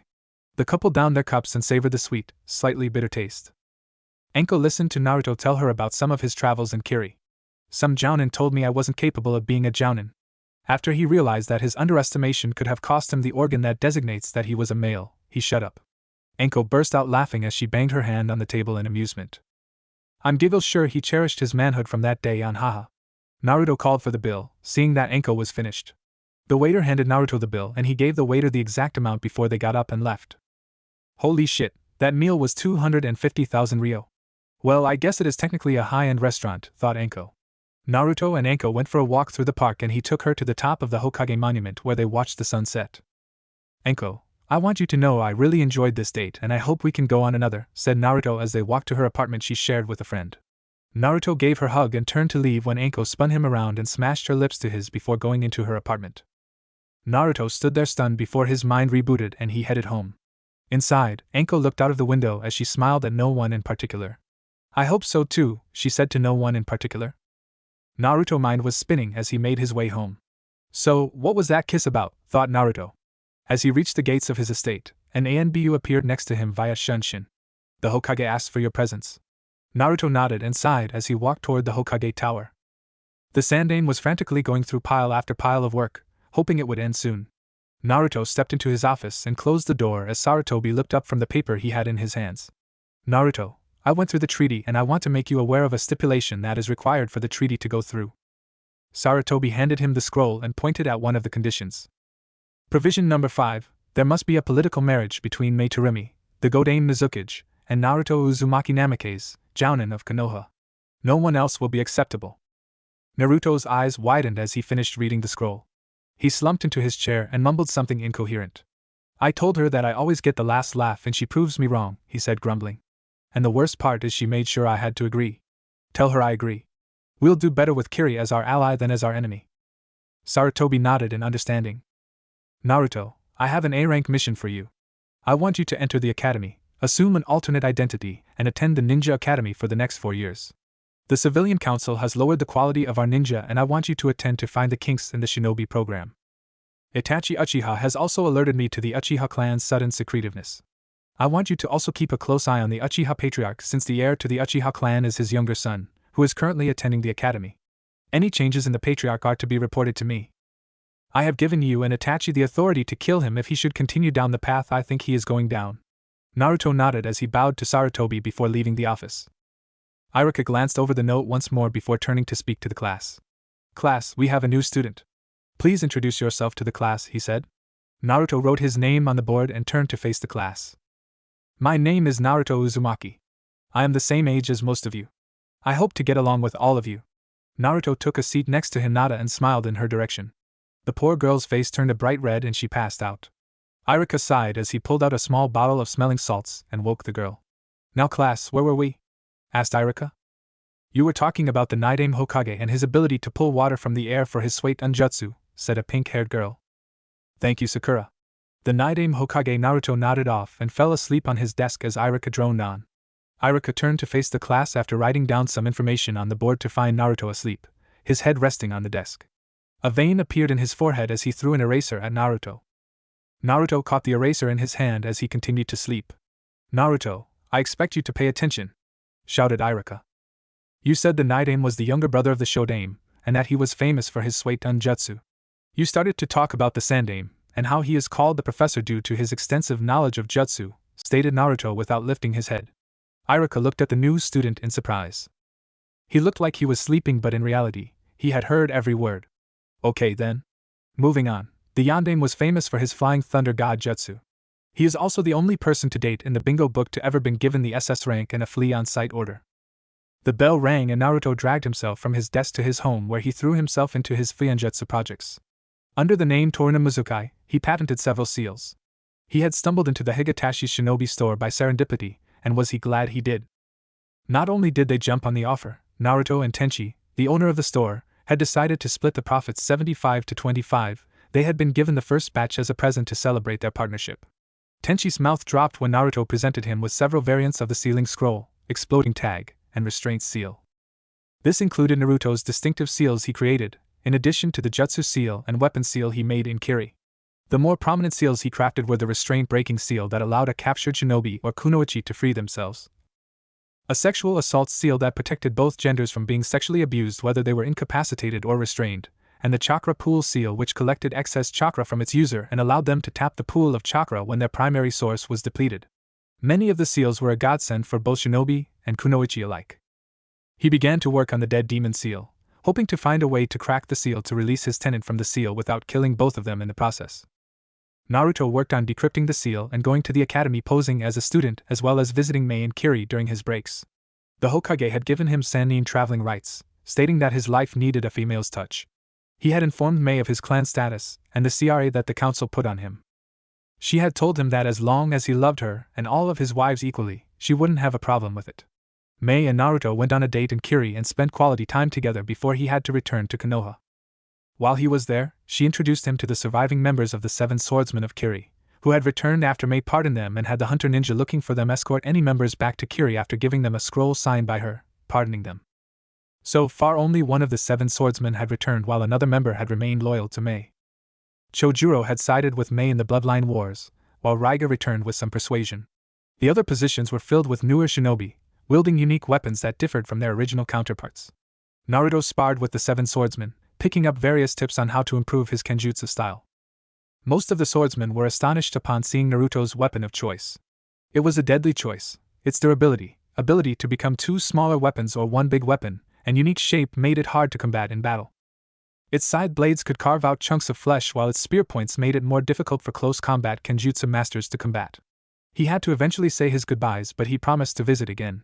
He left for Konoha unaware that he had emotionally wounded one woman in Konoha unintentionally. Anko sat depressed in her room as Kurenai tried to console her. Naruto had gotten engaged in a political marriage with the Mizukage to finalize the alliance between Konoha and Kiri. She, however, was not informed of the CRA part. As she sat on her bed crying as she was being consoled by her roommate and friend, Kurenai made a mental note to create the worst possible genjutsu for Naruto, but then realized that she was out of his league. She decided to do it the old-fashioned way. When Naruto was walking past her and Anko's shared apartment, she followed him to his home before announcing her presence. "Naruto Uzumaki Namikaze, you bastard! How could you break Anko's heart like that? Leading her on and dashing her hopes as you promise yourself to another woman," shouted Kurenai. Naruto looked at her and cocked his head. "I thought you knew about CRA that the council put on me. Never you mind, I have to marry a minimum of 7 girls before I become 21 or they pick the women I marry. I thought I made it clear I wanted another date from Anko," said Naruto as Kurenai's cheeks turned blood red. "Well, you go tell her that because she's crying her eyes out," said Kurenai. Naruto's eyes expanded as he rushed to Anko's apartment and knocked. Anko opened the door and almost slammed the door on Naruto's face. "Anko-chan, please calm down. I'm under CRA. I thought I had made it clear that I would like another date with you because I want to get to know you better," said Naruto pleading. Anko wiped her eyes as relief replaced her despair. "Naruto, you could have told me," she said softly. "Anko, I wasn't sure how I felt about you then, but now I know I need you in my life," said Naruto. He kissed her on the lips and pulled her into a hug. "Anko Mitarashi, will you become my first wife?" "I know that I am engaged to marry another woman," but Anko's lips silenced him as he soon melted into the kiss. "Yes, Naruto-kun," said Anko.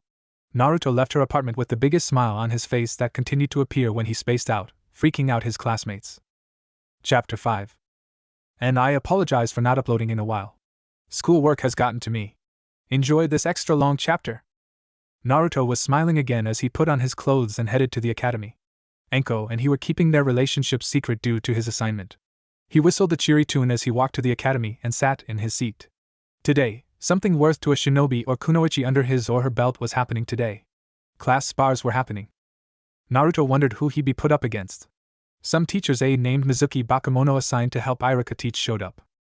Iruka lectured about some forsaken topic for an hour or so before he motioned for the class to follow him outside to the sparring grounds. Naruto's eyes narrowed upon seeing the Uchiha clan present. Something big was going on, and he just knew it. The Uchiha patriarch and his wife, Mikoto, were there along with some old men. Naruto presumed that they were the Uchiha clan elders. Pairs were slowly called up to fight each other. Shikamaru and Choji refused to fight each other, and were assigned other partners. Naruto watched in utter disgust as some of Sasuke's fangirls fought each other. It involved more of face scratching than fighting with a taijutsu. Besides, the academy taijutsu was pretty useless. His suspicion was confirmed when he was called up to fight Sasuke. The arrogant black-haired boy was pampered by both his clan and the village. Naruto had seen his skills before and wasn't impressed. The boy may have trained hard, but he wasn't training to get better. Iruka stood to the side of the platform and recited the rules again before signaling them to get ready. No killing. The first one to fall is the loser. Fight. Naruto had added a variety of seals on weights he had bought at the Higatashi's store. Naruto had bought them before he enrolled into the academy, and spent a month engraving seals into the weights to help hide his strength level. The current weight of the seals he wore on his limbs and torso all came out around 500 pounds. He also turned up his resistance seals to build up his strength, and make sure he did not accidentally harm any of his classmates seriously in a spar. He inwardly growled. He was sure that the Uchiha clan was pushing their son to defeat him soundly in this spar. He would fight fairly though. If they tried anything, he would pulverize them. Sasuke flew towards him, his fist cocked back to throw a punch at Naruto's stomach. Naruto sidestepped the charge and swept his opponent's leg from under him, causing Sasuke to lose balance and collapse face first into the platform. Sasuke stood up quickly, his face contorted in rage and embarrassment. Yelling, he dashed toward Naruto ready to bash his skull in. Once again, Naruto had not even tried to retaliate. Naruto grabbed Sasuke's overextended fist and stepped behind him, throwing Sasuke face first. Naruto placed a knee on the Uchiha's spine and twisted his hand to prevent him from getting up. Forfeit, said Naruto. Sasuke gritted his teeth and struggled but found he was trapped. I forfeit. The Uchiha clan head and the elders left immediately after Sasuke gave up. Seeing that his father had left in disgust, he tried to redeem himself by using a Katon jutsu on Naruto. Katon, Phoenix Fireball! Shouted Sasuke. He watched with a smug smile while Iruka and Naruto's friends stood there helpless. Team, you should never underestimate your opponents. It could kill you, said a voice inside the fireball. The fireball suddenly dissipated, revealing an unscathed Naruto. He grabbed the trembling Uchiha by the collar and pulled him to eye level. Attacking a loyal Konoha shinobi is treason and you could be executed on the spot. It would do you good to remember that. Naruto dropped Sasuke and walked back into the school as Iruka waved everyone else back in while Mikoto nursed Sasuke. She looked in the direction Naruto had left in and silently asked Kami to forgive her arrogant son. She took Sasuke home and returned to find Naruto and apologize. She found him eating with the sons of the Choshirino trio, minus Ino, the son of the Insect clan, and the heir of the Inuzuka clan. Naruto-san, I would like to apologize for my son. What he did was uncalled for, she said bowing to Naruto. Uchiha-san, you do not have to apologize. Your son just needs to learn he will not always win in a battle, said Naruto. He turned away from the Sasuke's mother as he finished his lunch. Mikoto smiled at the boy. He was severely misunderstood but his was kind and gentle-hearted. Itachi stood before the Sandaime and gave his report. My father has become more unstable. I fear that he might try something soon, Hokage-sama, said Itachi. Sarutobi stroked his chin in thought. Itachi, I would like you to talk to Naruto. I have asked him to watch your brother. He told me that your parents, along with the elders, were there today watching the spar. Itachi's face became serious. I do not know what he is thinking. I await any orders from you. Itachi disappeared in a shunshin, leaving the Sandaime to sit in his chair, lost in thought. Itachi went home and was pulled aside by his mother. Itachi-kun, your father wants to overthrow the Hokage and take over tonight, whispered Mikoto frantically. His mother had helped secretly observe his father. Mother, I have a plan to stop the coup. I need you to follow my instructions. The Uchiha patriarch, the elders, and a good part of the Uchiha clan wanted to have the village under their thumbs. However, a small minority opposed the idea, believing that they should remain faithful to the village. Itachi and this small bunch launched their plan an hour before the clan planned to start their coup. The Uchiha elders and Itachi's father were silently killed as well as those who supported the coup. Those who survived were killed on the spot. As the coup was quelled, Mikoto and Sasuke were taking a walk in the park as part of Itachi's plan. Mikoto would cover for her elder son while he wiped out the usurpers and cleaned up the mess. Dawn broke as Mikoto carried her sleeping son home and headed to sleep herself. Itachi informed the Sandaime of his actions and was reassured his decisiveness saved Konoha. Mikoto came upon a strange scene once she put her younger son to bed. Naruto Uzumaki Namikaze was chatting in the living room with Itachi. Thank you for your help, Naruto-kun. It was nothing worth mentioning. You are a fellow Konoha ninja and it's only right for me to help you. Besides, the Hokage asked me to do it as a favor to him. What do you mean? The Hokage has known about Fugaku's plans to overthrow the Hokage in a quest for power. He just did not know when it would happen and asked me to watch his movements. I see. The means that led to this outcome do not matter now. It is done. I agree. I hope I will get along with you and the rest of the Uchiha clan. We are in your debt. You only have to ask and we shall do it if it is in our power to. Naruto nodded and shook Itachi's hand before he left the Uchiha compound. Mother, you can come out now, said Itachi. Mikoto stepped out from behind the wall she was pressed against. You sensed me? She asked sheepishly. It matters not. I am sure you want some answers, Ka-chan. If possible, please tell me from the beginning and leave out no details. Flashback. 2 hours before the massacre began. Itachi had gathered those who opposed the coup and told him of his plan to purge the clan. The group was grim but agreed. Their fellow clan members had gone beyond the point of return. Suddenly Naruto turned up with his mechanical beasts following him. The Hokage told me of the plot. I came to offer my help to opposing Fugaku-san. The other members as well as Itachi raised an eyebrow. You sure you want to dirty your hands with blood of my clan? Asked Itachi. I have the blood of hundreds of Kiri loyalists on my hands. More blood will not make them any dirtier, Itachi-san. You are one of the Uchiha clan I respect. I do not want you to do something reckless without me, said a grinning Naruto. Itachi smiled and patted Naruto on the shoulder. Alright Naruto-kun, I'll be counting on you to watch my back. The mechanical crab foamed at the mouth before it clicked its pincers together. The dragon and scorpion swung their tails lazily as Naruto patted Itachi's arm. Get on. Naruto leapt on the dragon and Itachi followed suit.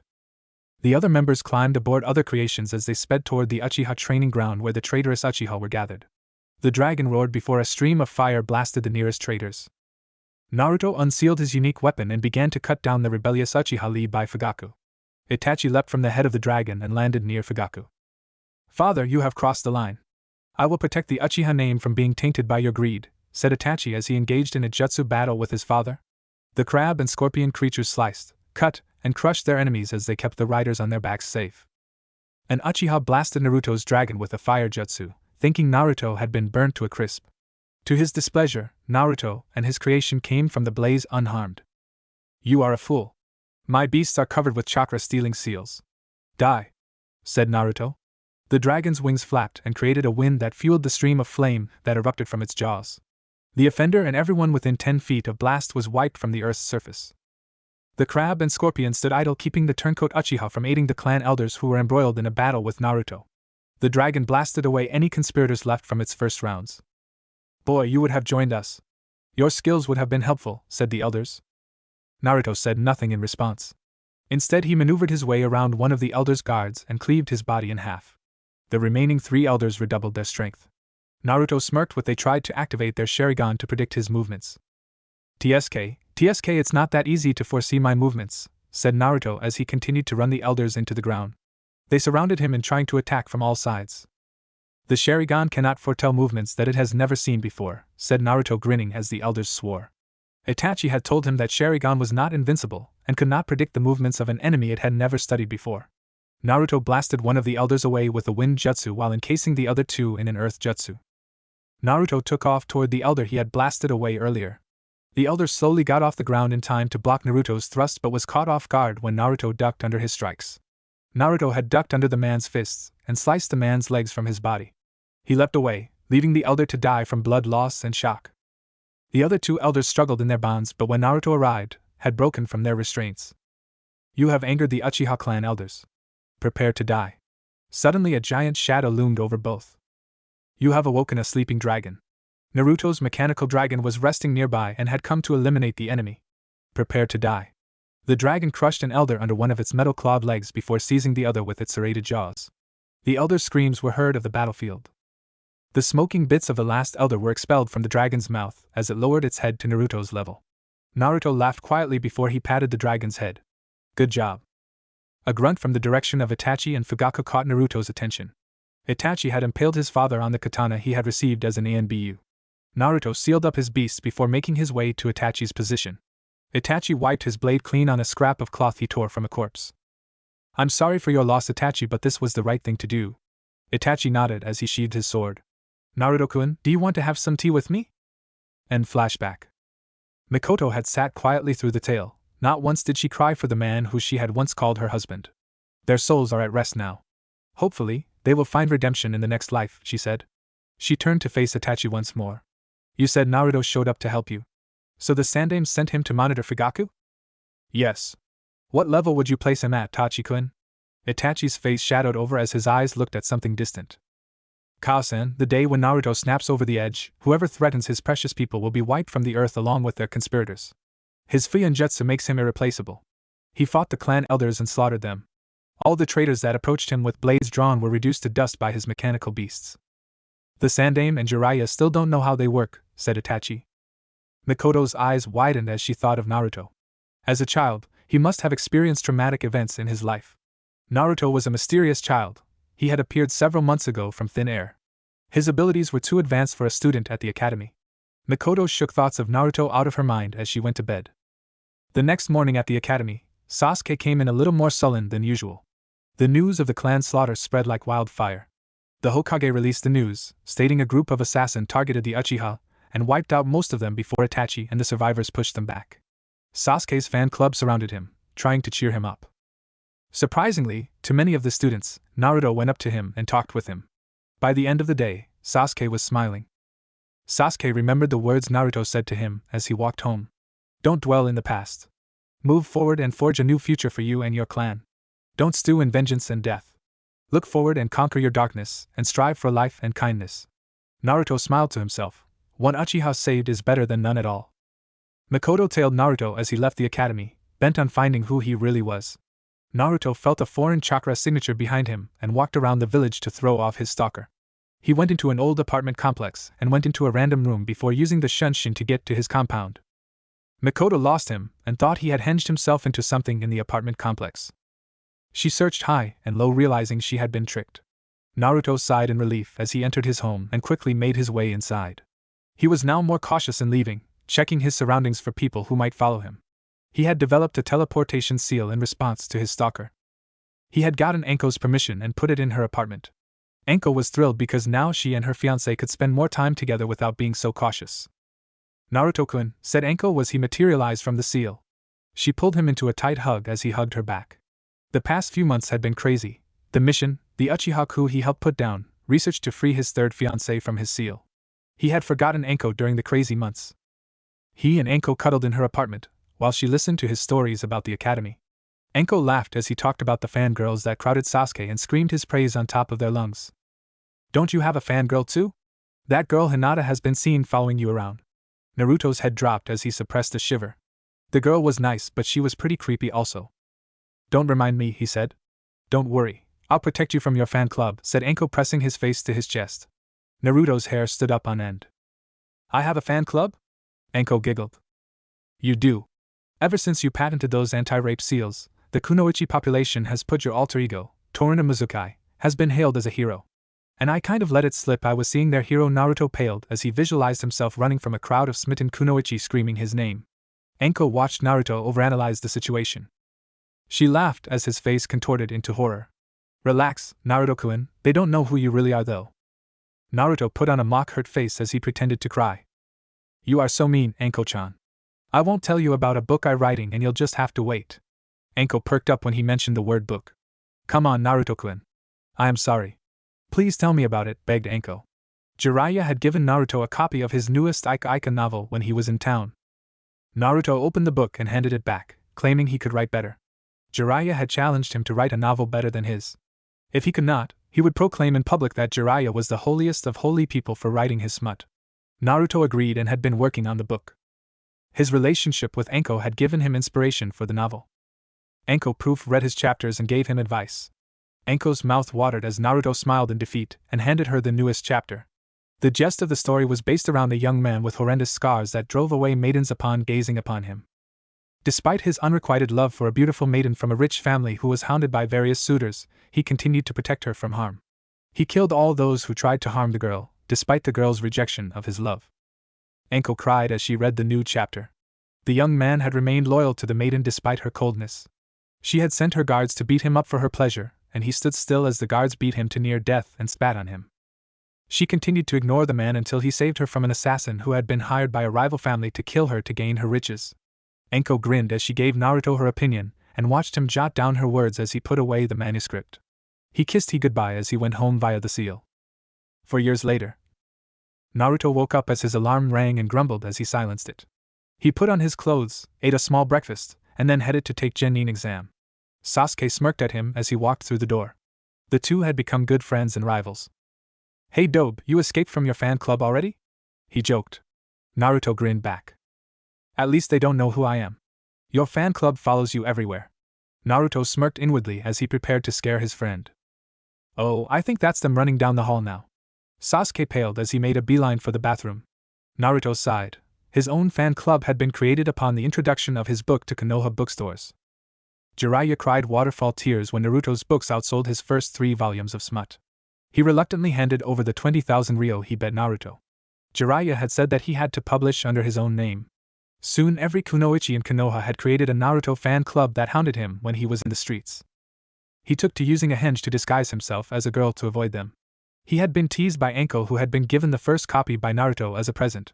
She had sicked the kunoichi on his position once for fun. Naruto shivered as his classmates looked at him weird. Sasuke had returned from the bathroom and sat next to Naruto.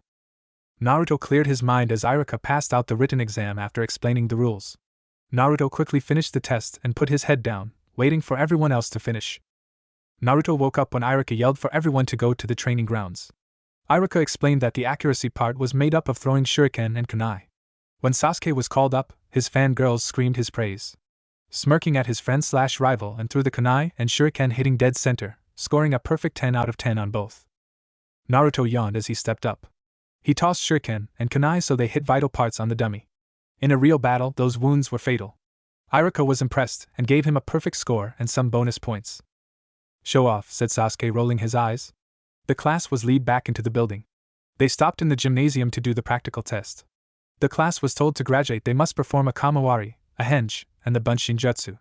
Shino, Kiba, Shikamaru, and Choji all passed and were handed their hideate.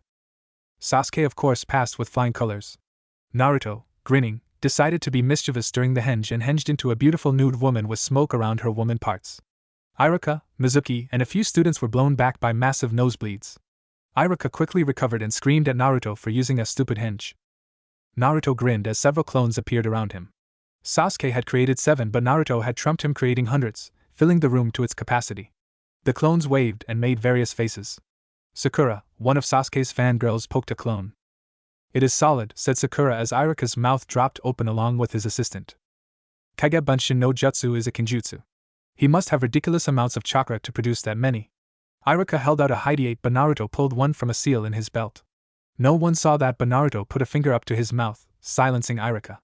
Iruka snapped from his daze and finished testing everyone and congratulated those who passed.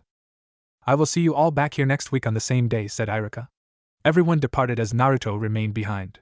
"I'm sure you would like some answers." Iruka nodded and Naruto shunshin the two of them to the Hokage Tower.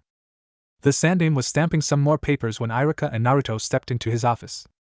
"Ah, Naruto, you're here just in time." Sarutobi looked at Iruka, who was just as confused as the Sandaime. "Naruto, why is Iruka here?" "I pulled out my hideate, and he wanted some answers." "I see. Iruka, please sit down, and we will explain." The Sandaime told the Chunin teacher about Naruto's A-rank mission as an undercover student at the academy. "So he was there to evaluate the curriculum?" asked Iruka. "Yes, I have let the civilian council gain too much power, and they had tampered with the academy. I asked Naruto to pose as a student and send me weekly reports on his findings. As Naruto stated in his reports, the curriculum was geared toward trivial subjects instead of focusing on teaching the students basic ninja skills," said the Sandaime. Iruka thought back to his history lectures and looked at Naruto before wincing. "It's not your fault, Iruka. I will correct the discrepancy in the academy soon." Iruka nodded as another question came to mind. "If Naruto was undercover, what rank is he really?" asked Iruka, eyeing the blonde.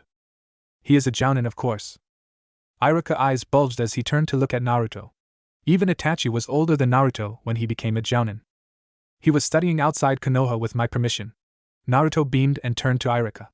"I'm not called Fuinjutsu no Kami for nothing." The Sandaime sighed as Iruka looked at him for confirmation. "He is actually called that in Kiri. He went there on a classified mission." Iruka exited the room, mumbling something about blondes. "So find any students you want?" asked Sarutobi. "Yeah, but I want to have an assistant." The Sandaime nodded. "I would like Anko Mitarashi," said Naruto. The Sandaime sighed. She and Naruto were in a relationship, and Anko came in weekly to pester him about Naruto. "Alright, who do you want?" "Sakura, Ino, and Hinata are my choices. I want to break their bad habits and make them into good kunoichi." Sarutobi couldn't argue with Naruto on the bad habit part. "Alright, just don't break them." Naruto thanked the Sandaime and left. Sarutobi went back to his paperwork, silently cursing it. Naruto poked his head back in. "Use shadow clones. They will get the work done quicker." Sarutobi sat there stunned as Naruto exited. He was the professor, and he could not come up with a solution. He made some shadow clones as he pulled out a familiar orange book. "Damn you, Jiraiya, and your wonderful books." The next week, Naruto's classmates were wondering why he was absent. Iruka told them that he was with the Sandaime. "Alright, Iruka, read the teams off." Well, with Naruto gone, the teams are a bit uneven. Team 7 was Sasuke, Sai, and Tai. Team 8 was Kiba, Shino, and Haruka. Team 10 was Shikamaru, Choji, and Ayame. The most surprising to anyone was Team 11, which was Ino, Hinata, and Sakura. Ino and Sakura cried inwardly as they were not on their beloved Sasuke's team. Sasuke breathed a silent sigh of relief. Their sensei filed in to pick up them. Anko came through the window, a giant ball coming in after her. It unraveled into a banner which read, "The taken but still sexy Anko Mitarashi." Irika slapped his forehead as he looked at Anko. "You couldn't use the door like a normal person?" he asked. "If I did, I wouldn't be unique," she quipped back. She turned to face the class and looked for Ino, Sakura, and Hinata. "You three come with me." Team 11 followed Anko out the door. Irika silently prayed for their souls as a funeral bell rung off in his mind. Anko led her Kunoichi group to Training Ground 11 where they all saw a familiar face. "Naruto!" the girls shouted. Ino's eyes were caught on the Jounin vest he wore. Hinata blushed as she looked at him. Sakura just simmered in silent anger. "I got placed here instead of with Sasuke-kun?" she shouted angrily in her mind. "Naruto, why are you wearing a Jounin vest?" asked Ino. "I'm a Jounin Ino. I was in the academy as a part of a classified mission for the Hokage." He thought back to his mission involving Mizuki right after he graduated. The idiot tried to steal the forbidden scroll. Naruto and the Sandaime had laughed at him as he busted into the Hokage's office, which was suspiciously empty. He had reached for the scroll, or what he thought was the scroll. Naruto turned the lights on and Mizuki was carted away by some ANBU as Naruto and the Sandaime laughed together. Naruto looked at his second fiancée, Anko. She had gotten to torture the poor sap. He turned back to his students and looked them over. 2 fangirls and an unconfident girl. My work is cut out for me. Alright, let's introduce ourselves. I'll go first. My name is Naruto Uzumaki Namikaze. I like Anko-chan, ramen, dango, training, and spending time with Anko-chan. I dislike traitors, perverts, rapists, bigots, and people who can't let go of the past. My hobbies aren't important. My dream is to become the Hokage, he said. Anko beamed at her fiancé. My name is Anko Mitarashi.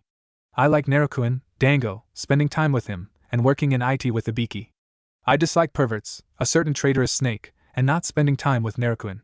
My hobby is training in the forest of death. My dream is to you don't need to know. Ino and her teammates' sweat dropped.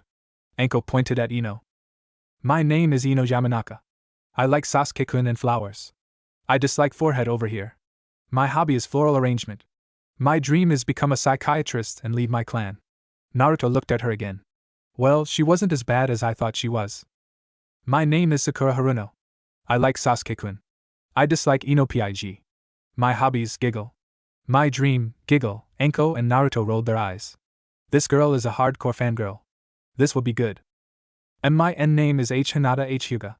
I like F flowers and, looks at Naruto and blushes. I dislike perverts, bigots, and those who put down the weak. My hobbies include archery, practicing my clan techniques, and pressing flowers. My dream is to banish the caged bird seal from use and combine the branch house and main house under one roof. Anko looked at the girl and turned to Naruto, who nodded. Anko's got this girl. She needs a major confidence boost. She mentioned archery as a hobby. We could use that to boost her accuracy in battle. Alright, tomorrow we meet here at 8 a.m. You will be given a survival test. It will decide if you are cut out to be ninja, said Naruto as he told his pupil to go home. Anko and Naruto sat on stools at her favorite dango bar. Hinata needs a confidence boost. Ino just needs a push in the right direction. Sakura, she needs lots of work, said Naruto as he watched his fiancée down several sticks of dango. Don't worry, Naruto. I will break the fangirl tendencies, she said. Naruto waited until she had a piece of dango in her mouth and kissed. Their tongues swirled in each other's mouths. Naruto moved the piece of dango into his mouth and ended the kiss. Anko looked at him wide-eyed as he chewed it and stuck his tongue out at her. That's not fair, Naruto, she pouted. Anyway, just don't break her. Sarutobijiji told me not to break her. Her mother's won the civilian council and she is one screamer. She's like a harpy, said Naruto. Anko smirked and timed her reply as Naruto was drinking his tea. She's probably a screamer in bed too. Her husband undoubtedly wears earplugs to bed, she slyly. Naruto's eyes enlarged as he coughed on his tea. He hit his chest with his fist to clear his throat and glared at his future wife. That was payback, Naruto, she said. He sighed as he and Anko made their way to his compound. He had asked her to move in with him after the Mizuki mission. She had remodeled her room to her liking and filled it with her personal items Naruto helped to carry over. She had moved her belongings into the room but didn't sleep there. She had convinced Naruto to let her sleep in his bed with him. Naruto gave in after seeing Anko pout. He just couldn't say no to that face. Naruto and Anko glared at the alarm clock that woke them. It read 7 o'clock a.m. Anko pouted, not wanting to let go of her cuddle buddy.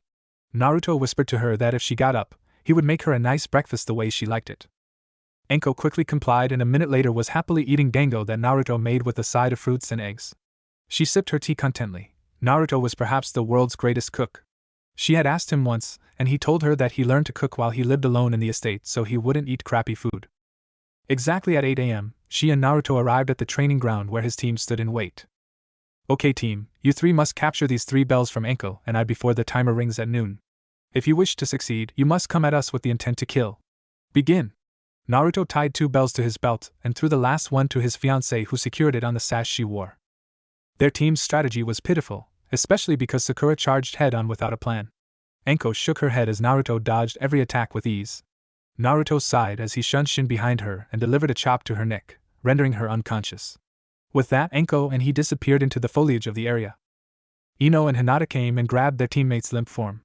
They hid themselves and awoke Sakura from her slumber. Did I get the bells? Asked the newly awake Sakura. Ino and Hinata shot her a look that made her put her head down.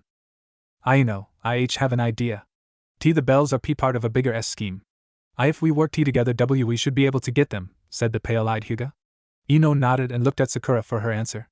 Well, if I couldn't get it by myself, we will have a better chance together, right? Enko and Naruto were in a tree kissing. Naruto had sent out a shadow clone to check on his students. He checked their surroundings often in search of a potential attack. Enko decided he was too tense and pulled him into a kiss. This is how their students found them. They gave their teachers a deadpan look as Enko broke the kiss and rubbed the back of her head.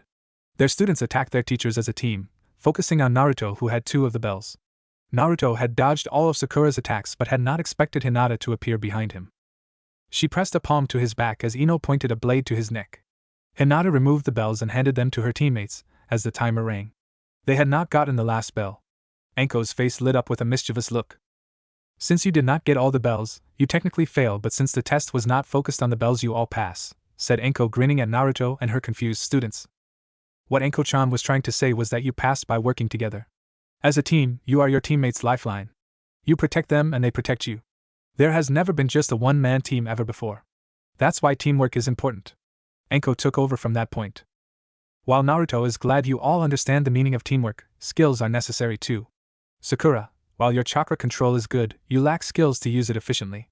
Your taijutsu is pitiful as well as other aspects of your fighting. Ino, you lack power. You lack ninjutsu, taijutsu, and genjutsu other than your family's techniques. Hinata, while you are a good leader, you lack confidence and a variety in attacks. Over the next month, you 3 will be trained into the ground daily. Do you understand? Said Enko. The girls nodded as Naruto shooed them off. You have to be that harsh. It's for their good. Alright then, Enko-chan. When are you going to teach them about chakra control exercises? I want to be able to train them in basic kenjutsu. That's fine. Hopefully, they will be awake when they get to you. Just don't break them. The pink-haired girl's mother is a civilian councilwoman. Imagine Sakura's screech tenfold. Enko's face went white as a sheet and she nodded. This team needs a good training routine. Oh boy. Chapter 6. And, to all you Haku and Kurenai lovers, this is the chapter you have been waiting for. I have another poll on my profile about tsunade being part of the harem or not. Let me know what you want by filling it out. Now on with the story. Team 11 met at their training ground at 8. Enko was there with a large amount of kunai. Naruto had a giant scroll beside him, but the kunai were more intimidating. What are the kunai for? Asked Sakura. Enko grinned as Team 11's Genin flinched. These kunai will help you gain faster reflexes. I suggest dodging now, said Enko. She began throwing kunai at Sakura, Ino, and Hinata. The 3 girls dodged to the best of their ability. Enko's diabolical laughs could be heard from the Hokage Tower, where Sarutobi's sweat dropped. I feel sorry for Naruto's students. An hour later, the 3 genin lay on the ground with multiple shallow cuts and bruises. I hope you all are warmed up. Chakra control exercises come next, said Enko in an amused tone. The girls slowly got up as Naruto slapped a piece of paper on their shoulders. They sighed and stood up straighter as their wounds were healed and chakra pools refilled. That should make them ready for you, Enko-chan. Enko kissed her fiancé and turned back to her charges. Naruto is going to demonstrate how to tree walk, so pay attention. I'll explain as he does it, said Enko. Naruto walked up the tree and back down as Enko explained how to channel chakra to their feet. Too little and you fall off. Too much will rocket you off. Oh, did I mention you will be doing this until your reserves are almost empty? Said Enko. 2 hours later, Sakura and her teammates were on the ground panting for air. Well, it looks like all of you have good control, but your reserves are too small. Every day for 2 hours, all 3 of you will be doing this exercise until your reserves are large enough to perform several high-rank jutsu. You will be training with Naruto-kun in half an hour, so just rest for now, said Enko, smiling. She hopped into a tree and ate some dango she pulled from thin air. Naruto opened the scroll and released the contents. I want you all to try these weapons in your hands until you find one to your liking. When you do, you may keep it, said Naruto. Ino took a pair of butterfly swords. Sakura chose some gauntlets with studs on the knuckles. Hinata had chosen a strangely crafted bow staff. The 3 girls were worked into the ground, learning the skills they lacked. Ino learned how to properly use her butterfly swords and an arsenal of ninjutsu and genjutsu to complement her family's jutsu. Sakura was taught basic healing jutsu and a new taijutsu to work with her studded gloves. Hinata learned how to properly use her bow staff, and Enko created a hybrid taijutsu with Hinata's current one to give Hinata's form more fluidity and grace. The 3 genin learned kenjutsu from Naruto to use their new weapons more effectively. Every day they met, Enko trained their chakra pools, stamina, and speed. Naruto then taught them kenjutsu katas for their weapons, proper stances, ninjutsu, genjutsu, and began to teach them about elemental affinities. It turned out that Ino was attuned to lightning, Sakura to earth, and Hinata to water. Naruto cleverly devised seals that put on their equipment to train their strength. He had his fiancée teach them the exercises for the affinities while he worked out a training regimen for each girl. Every day at team practices, the girls were put through hellish training to learn how to become adept in the way of the kunoichi. Enko made them dodge, jump, duck, and deflect kunai and other assorted pointy ninja tools with a single kunai in hand. Naruto drilled them in katas for the weapons the girls chose. Ino was subjected to a duel with Naruto, who wielded a metal pole. Naruto taught Ino to block, stab, chop, and lock an opponent's weapon with her butterfly swords. When Sakura chose a taijutsu to fit her studded gauntlets, Naruto mercilessly sparred with her, correcting her flaws as he pounded her into the ground. Hinata was first given force to hit small targets accurately with her staff as she dodged a flurry of assorted throwing weapons. The girls collapsed into a heap as Enko looked at them, slightly surprised at their boldness. During a training session when Enko sent her snakes after the girls, they suddenly decided to fight against the snakes. They fought bravely, but after a mere 5 minutes were taken down and rendered unconscious. That took guts. I suppose training with me instills a bit of courage. Naruto leapt into the clearing where Enko stood with the unconscious genin. Enko-chan, I thought I asked you to keep them conscious, not knock them out, said Naruto. Enko rubbed the back of her head in embarrassment as Naruto slapped some paper seals on the girls' bodies and channeled chakra into them. Ino, Sakura, and Hinata awoke feeling fresh and full of energy. Glad you are up, girls. Now it's time for a lesson with me. The girls paled as Naruto led them to another clearing in the training ground. The girls turned white when they saw the equipment in the area. A large kunai throwing device was in one corner, a boulder surrounded by smaller rocks and stones sat in the middle. The most intimidating in the clearing, as an obstacle course looked like a sadistic way to kill someone slowly. Ino, you will be standing in front of this kunai thrower Enko-chan will operate. I want you to hold the lightning barrier jutsu I taught you as long as possible. Enko will also pelt you with kunai as the machine fires a constant stream of them, so the shield must wrap around you. Sakura, you learned the Doton control exercise from Enko-chan. You will use that exercise to break everything from the pebbles to the boulder in your area. Hinata, for your safety, I have replaced all lethal devices in the obstacle course with rubber batons. You will run this course and carefully navigate the obstacle course, cautiously avoiding any traps that make spring at the small touch of a string, platform, or trigger mechanism. I want you to forget about the gentle fist as you pass through this course. Focus on moving swiftly instead with the stiff movements of your family style. The girls nodded as they began their tasks. Naruto had taught the girls some elemental jutsu to match their affinities. Ino learned the lightning barrier, Sakura the mud wall, and Hinata the water bullet. An hour later, Naruto came back to check on the clearing to see if the girls had progressed. The girls were on the ground, breathing hard. Naruto's sweat dropped as he healed the girls again. This is going to take a while. The Chunin exams are coming in 6 months. I'm positive they will be ready then. Meanwhile, Kurenai and Enko were sitting at a booth in Enko's favorite dango bar. Naruto had let their team go home early after training hard. Naruto went home to finish the reverse seal he had created to release Kyubi from the seal. The Sandaime had been given a heads up from Naruto, and after Naruto explained he loved her and that she didn't attack Konoha willingly, he relented.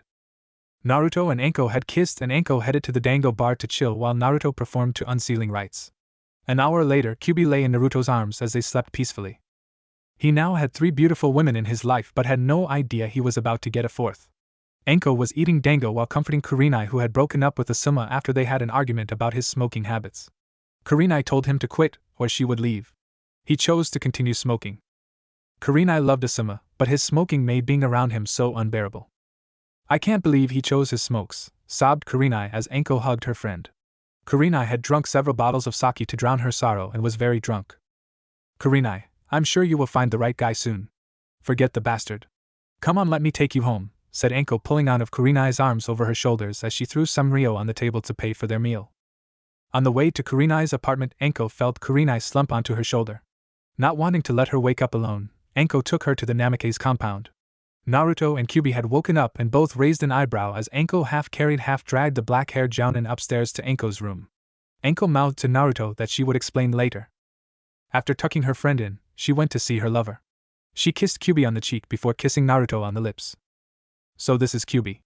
Naruto has told me so much about you, said Anko, smiling at the red-haired beauty. Kyubi had long red hair that reached the middle of her back. Blue slitted eyes smiled at Anko. A pair of red fox ears and a tail adorned her body. Her AHM assets were pronounced, threatening to burst the kimono she wore. Kyubi kissed Anko on the cheek in return and grinned. I have heard and seen you through Naruto-kun's eyes. It is a pleasure to meet you in person. Now to the question, who is the woman you brought into the house and why? Asked Kyubi. Anko grinned and sat down next to Naruto, who had his arms around both girls. She is a friend of mine and the jounin sensei of Team 8. She had a bad breakup and she drank too much. I did not want her to wake up alone, said Anko, sighing. Naruto gave Anko's shoulder a gentle squeeze. You did the right thing, Anko-heim, he said, kissing her lips. In private he called her Heim, and it made Anko feel so happy. Kyubi nodded, seeing the logic in her fellow wife-to-be's actions. It's late, I'll start dinner. When Kurenai wakes up, bring her down to eat with us, said Naruto, moving into the kitchen. Kyubi followed him to help him out. Anko went to the bathroom and grabbed a hangover pill and a glass of water from the kitchen and headed to where Kurenai slept. Kurenai woke up, feeling better, but her head was pounding. I must have drunk too much, thought Kurenai in hindsight. Anko entered the room and handed her the pill and glass of water. Hey Kurenai-chan, the pill will stop the hangover, she said. Kurenai gulped the pill down and downed the glass of water. Her hangover immediately subsided. Where am I? She asked her friend. I didn't want you to wake up alone. You're in my bed in the Namikaze compound. Anko gave Kurenai a moment to process the information. Kurenai's eyes widened as she looked around the richly decorated room. Come on, Kurenai, Naruto-kun asked if you want to eat dinner with us, said Anko, dragging her red-eyed friend to the dining room. Naruto was setting the table as Kyubi moved the food onto the table. He looked up and smiled as Kurenai entered with Anko. Ah, Kurenai-san, welcome to my humble home. Make yourself at home. Don't hesitate to ask for anything. A friend of Anko's is a friend of mine. Please sit anywhere you like, he said, smiling at her. Kurenai felt her cheeks heat up as Anko and Kyubi got a glint in their eyes. Kurenai sat between Anko and Kyubi. Oh, I forgot to introduce you to Kyuheim. Kurenai, this is Kyubi. Kyuheim, this is Kurenai, the jounin sensei of Team 8. Kurenai stiffened at the mention of Kyubi. Don't worry, Kurenai-san. She's harmless unless you've hurt someone she cares about. The sandame already knows, said Anko. Kurenai calmed down a bit as she muttered itadakimasu and dug into her plate. Kurenai's eyes widened as she began to eat with gusto. Who made this? She asked. Kyubi and Anko pointed to Naruto as Kurenai's mind went a mile a minute. You cooked this, Naruto-kun? No offense, but I thought you only ate ramen, she said, slightly embarrassed. Anko inched closer to Kurenai until she was close to her ear. So it's Naruto-kun now? She asked, teasing her friend. Naruto watched, amused by Kurenai now red cheeks. I meant Naruto-san, she stuttered. It's already Kurenai-san. I don't mind. I learned to cook so I wouldn't have to eat ramen all the time. I can't grow if I eat only ramen, can I now? Kurenai nodded quickly to hide her red face. As the food disappeared, a second Naruto appeared from the kitchen and set down a large pie in the center of the table before dispelling. Naruto-kun's desserts are so good, said Anko, slightly drooling. Naruto cut everyone a generous piece and then served himself. Kurenai's mind started to shut down as she put a piece of the pie in her mouth. So good. I wish Asuma could cook like this and I didn't have to cook for us. Kurenai slapped herself mentally as she pulled feelings for the man who sat across from her. He is gentle, a great cook, a gentleman, and doesn't smoke, cares for his future wives, and put them first. What more could any women ask for? Anko laughed internally as she watched her friend debate with herself. You know, Kurenai-chan, Naruto-kun is under CRA and he still needs a few more women, Anko said aloud. Kurenai felt conflicted. She still was in a relationship and didn't use Naruto as a rebound boyfriend. Anko's offer was so enticing though. Naruto was everything she could want in a guy, and plus he was popular among women in her age group. She felt awkward for crushing on Naruto, but hell, Enko was her age and Kyuubi was thousands of years old. She made her mind up and decided to give it a try. If Naruto-kun wants me as a wife, I have no objections, she said firmly. Welcome to the family, Kurenai-chan, said Kyuubi, kissing Kurenai on the cheek. How about we go on a date tomorrow for lunch to celebrate Kurenai-chan's induction into the family? Suggested Naruto, getting 3 happy nods. In the meantime, Kurenai-chan and I will go move her belongings into the compound. Enko and Kyuubi nodded happily as they went about cleaning up. Naruto held Kurenai's hand as they went to her apartment to move her stuff into her new home. Kurenai unlocked her apartment door and Naruto created an army of clones to gather her belongings up. In 5 minutes, her apartment was bare and they exited, and she handed in her apartment keys and cancelled her contract. They left her apartment and headed for Naruto's home. That evening Kurenai settled in, and her fellow girls showed her around the compound. An hour, the girls were relaxing in the onsen that was in the back of the main house. This is so relaxing, said Kurenai as she soaked with Enko and Kyuubi. Too bad Mei couldn't be here. She loves the onsen, said Enko, smirking. So who is Mei? She's the Mizukage and one of Naruto's fiancés. Kurenai's eyes widened. He's going to be married to a Kage? Yeah, I'm jealous that I could be Naruto's first wife to be. The girls stayed in a bit longer before exiting and going to the dinner room after toweling off and dressing. The girls had another delicious meal and went to bed. Kurenai went into her room but saw Enko and Kyuubi going into Naruto's room. Why are you going into Naruto-kun's room? She asked. We sleep next to him. He doesn't mind, said Kyuubi, winking. Kurenai blushed and pulled a hinata, poking her index fingers together. Will Naruto-kun mind if I slept in his room? She asked in a small voice. The others dragged her into his room as Naruto exited the attached bathroom, shirtless. He rubbed his hair with a towel as he searched for a shirt.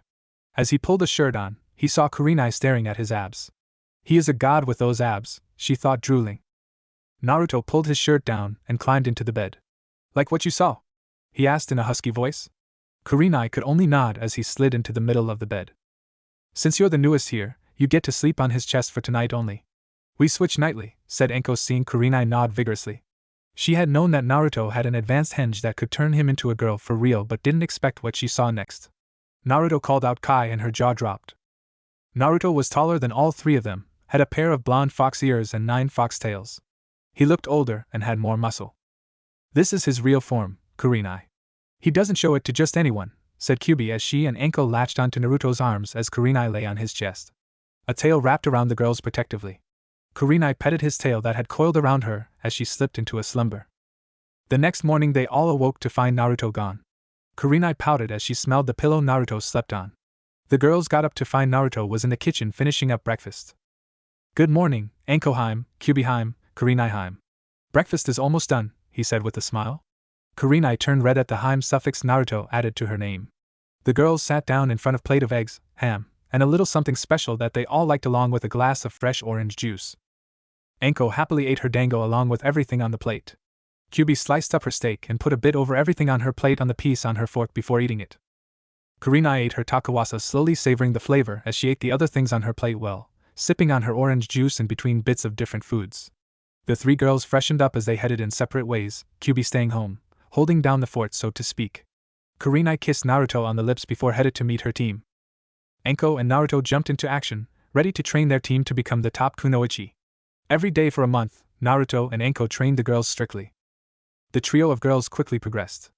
Ino learned to hold her lightning shield up for 5 minutes and could extend it around allies. Ino had also learned to turn the shield into a wall of lightning, turning her defense jutsu into an offense one. Sakura had dropped her fangirl attitude and had shaped up well.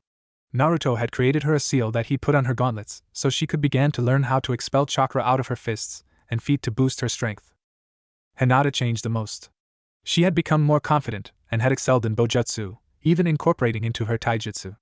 Naruto had started teaching her his own taijutsu style and combined it with her original one, hoping Hinata could create her own style. Good morning, Naruto-sensei, Enko-sensei. The girls chorused happily as the couple appeared in a shunshin. Alright brats, today we are doing some sparring. You won't have to do any of my exercises, said Enko as the trio of genin inwardly sighed in relief. All of you have to come at me with the intent to kill or you won't be able to touch me, said Naruto while Enko sat in a tree, spectating. The 3 genin came at him in an organized fashion. Ino sought to immobilize him, Sakura to pound him into submission, and Hinata to slow his movements. Naruto grinned as he unsealed his sides and connected them. He watched the girls take out their weapons as well. Naruto rushed toward them, expertly blocking and counterattacking, but made sure that all of his attacks only cut them in non-vital areas. The girls attacked as a team, interchanging who attacked or supported. Naruto shunshin from inside Ino's lightning prison and dodged Sakura's chakra-enhanced fist, which ground a nearby stump into fine particles. Hinata had gotten a hit on Naruto, paralyzing his right hand, but a burst of chakra into a seal on his fingerless glove unsealed his tenketsu. The spar continued for a good 2 hours, after which the team's genin collapsed in exhaustion as Naruto healed them. Good job, even though you did not land any devastating blows. I am proud that you worked as a team and landed a few solid hits, said Naruto. Let's go eat my treat. Enko leapt from the tree into Naruto's arms. Let's meet at the barbecue place, said Enko as she and Naruto disappeared in a tornado of leaves. The girls headed for the restaurant, which was ran by Chuji's clan. Team 11 had lunch there and left satisfied. Naruto headed back to the complex to find Mei in front of his home. Kyubi was talking with her animatedly. Kurenai, Enko, and Naruto had walked to the compound together. Mayheim, you're here. What's the occasion? Asked Naruto. I can't see my fiancé? Said Mei with a mock pout, making Naruto's other girls giggle as Naruto stuttered, trying to form intelligent sentences. Mei kissed him, silencing his attempts. How about you show me around? She said in a sexy voice. Alright, said Naruto, composing himself. His 4 girls entered in after him as the gates closed after them. Mei dabbed her mouth with a napkin as she sighed, remembered the dessert she just had. I will have come more often, Naruto-kun, said Mei as she left the compound. The 3 remaining girls waved goodbye and headed inside for a nice soak in the onsen. As they readied for bed, they heard Naruto turn on the shower in his room, and a devilish grin spread across Enko's face. She crept into the bathroom as Naruto was using the shower to clean himself, and then sneaked out in shock. The other girls saw Enko sneak out and asked, Enko, what were you just doing there? Asked Kyubi. Enko's face light up red as she motioned for the girls to come closer. I snuck a peek of Naruto in the shower. He's huge. I'm not sure if it will even fit, she whispered as the other girls blushed, imagining Naruto in the nude. How big was he? Asked Kyubi. Enko used her hands to indicate the size, and the girls turned red and started to fantasize about being that intimate with him. They heard Naruto shut off the shower and quickly slipped into his bed. Enko slept on top of Naruto tonight, while Kurenai and Kyubi took his arms. They cursed the light in the morning as they rose from bed. They quickly recovered when the aroma of Naruto's cooking filled the air. There was only 4 months until Chunin exams, and Enko and Naruto pulled their team harder. They had started D-rank missions today. The girls pulled weeds while Naruto tackled plowing the D-weeded part of the field. 5 D-rank missions later, they called it a day. Naruto had told the girls to think of the D-rank missions as ways to train the different aspects of a ninja. The weeding helped with patience and strength.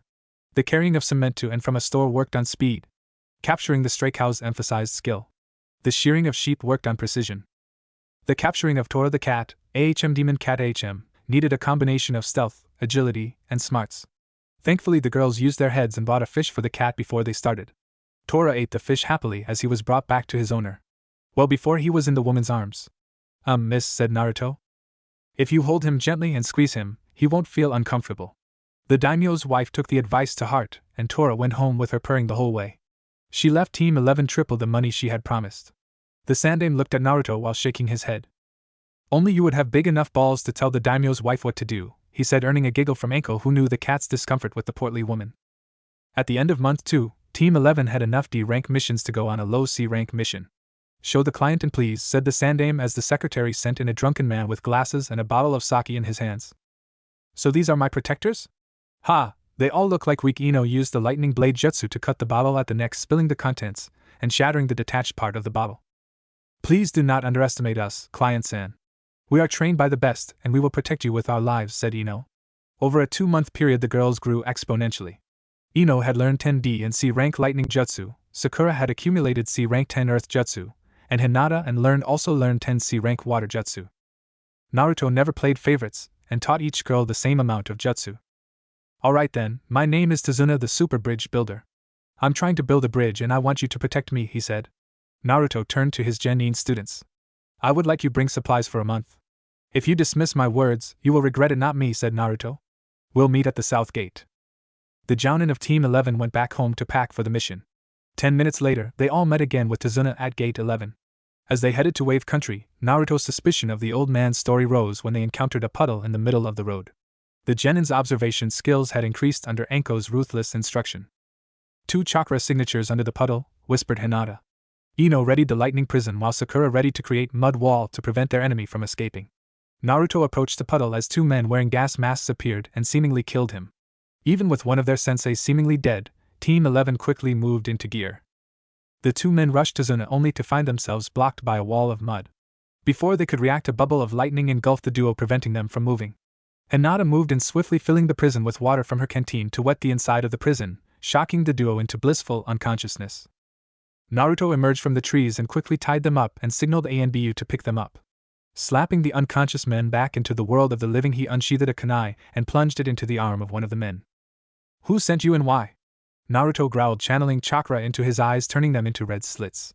We were paid to kill Tsuna, said the unharmed one. Naruto glanced at their gauntlets and recalled their image in the bingo book. The demon brothers of mist have become new Chunin. Too bad you didn't hear of the ascension of the new Mizukage. Enko turned to a now trembling Tsuna. You said you needed protection. You didn't say that new Chunin were after you, said Enko, causing the bespectacled man to almost wet himself. W-Wave is being pillaged by Gato, and we are too poor to afford the mission pay for a higher rank, said Tsuna shakily. Gato as in the businessman Gato? Asked Naruto. Yes, he pretends to be a legit business owner, but he really is a tyrant who uses bandits and other hired muscle to take over Wave's trading posts and docks. He's ruined our economy and killed anyone who's tried to revolt. Naruto nodded and turned to his students. It is up to you 3 if you want to continue the mission. If not, Enko and I will do it ourselves, and A and Bu will escort you home. Hinata spoke up first. We can't let a bully push around helpless people. We are ninja and we should help the weak, said Hinata confidently. Ino and Sakura nodded in agreement. Alright then, Tsuna, we will overlook the pay until Wave recovers from this tyranny. We will help Wave rid itself of this parasite, said Naruto. Lead the way to the bridge, Tsuna-san. About 3/4 of the way to Tsuna's work site, Naruto hears tussling from a bush. Tossing a kunai into the brush, he sees a white rabbit jump out. Naruto pulls Tsuna down as Enko pulls herself and their genin to the ground as a large zanbato lodges itself into a tree mere inches from where Tsuna stood. A large man with white bandage around his mouth and nose appeared and pulled out the zanbato from the tree. Hand over the bridge builder and you'll all live another day, said the man shouldering the massive blade. Zabuza Momochi, the demon of bloody mist. Jounin rank and is a new Chunin. You attempted to kill the Mizukage in a failed coup. It's impressive for one of the 7 swordsmen of mist, but not good enough. I'm sure you've heard of me, Zabuza-san, and my fiancé? Said Naruto, unsealing his signature weapon. Enko Mitarashi, I know you, but this small boy is your fiancé. You surely have a bad choice in men, said Zabuza until he looked at the double-sided side staff Naruto held. You're the Fuionjutsu god of Konoha. I'm surprised though, I thought you were taller. Never mind that, hand over the old man, said Zabuza. Ino, Sakura, and Hinata guard the old man, please. We'll deal with this supposed demon, said Naruto, earning a glare from Zabuza. Alright brat, let's go. I'm not taking trash talk from a punk like you, said Zabuza as he jumped back and created a thick mist. The mist obscured all vision as Zabuza's voice rang through the thick mist. Heart, liver, spleen, lungs, brain, jugular, kidneys, and head are the 8 points of death. What should I choose? Came an eerie voice.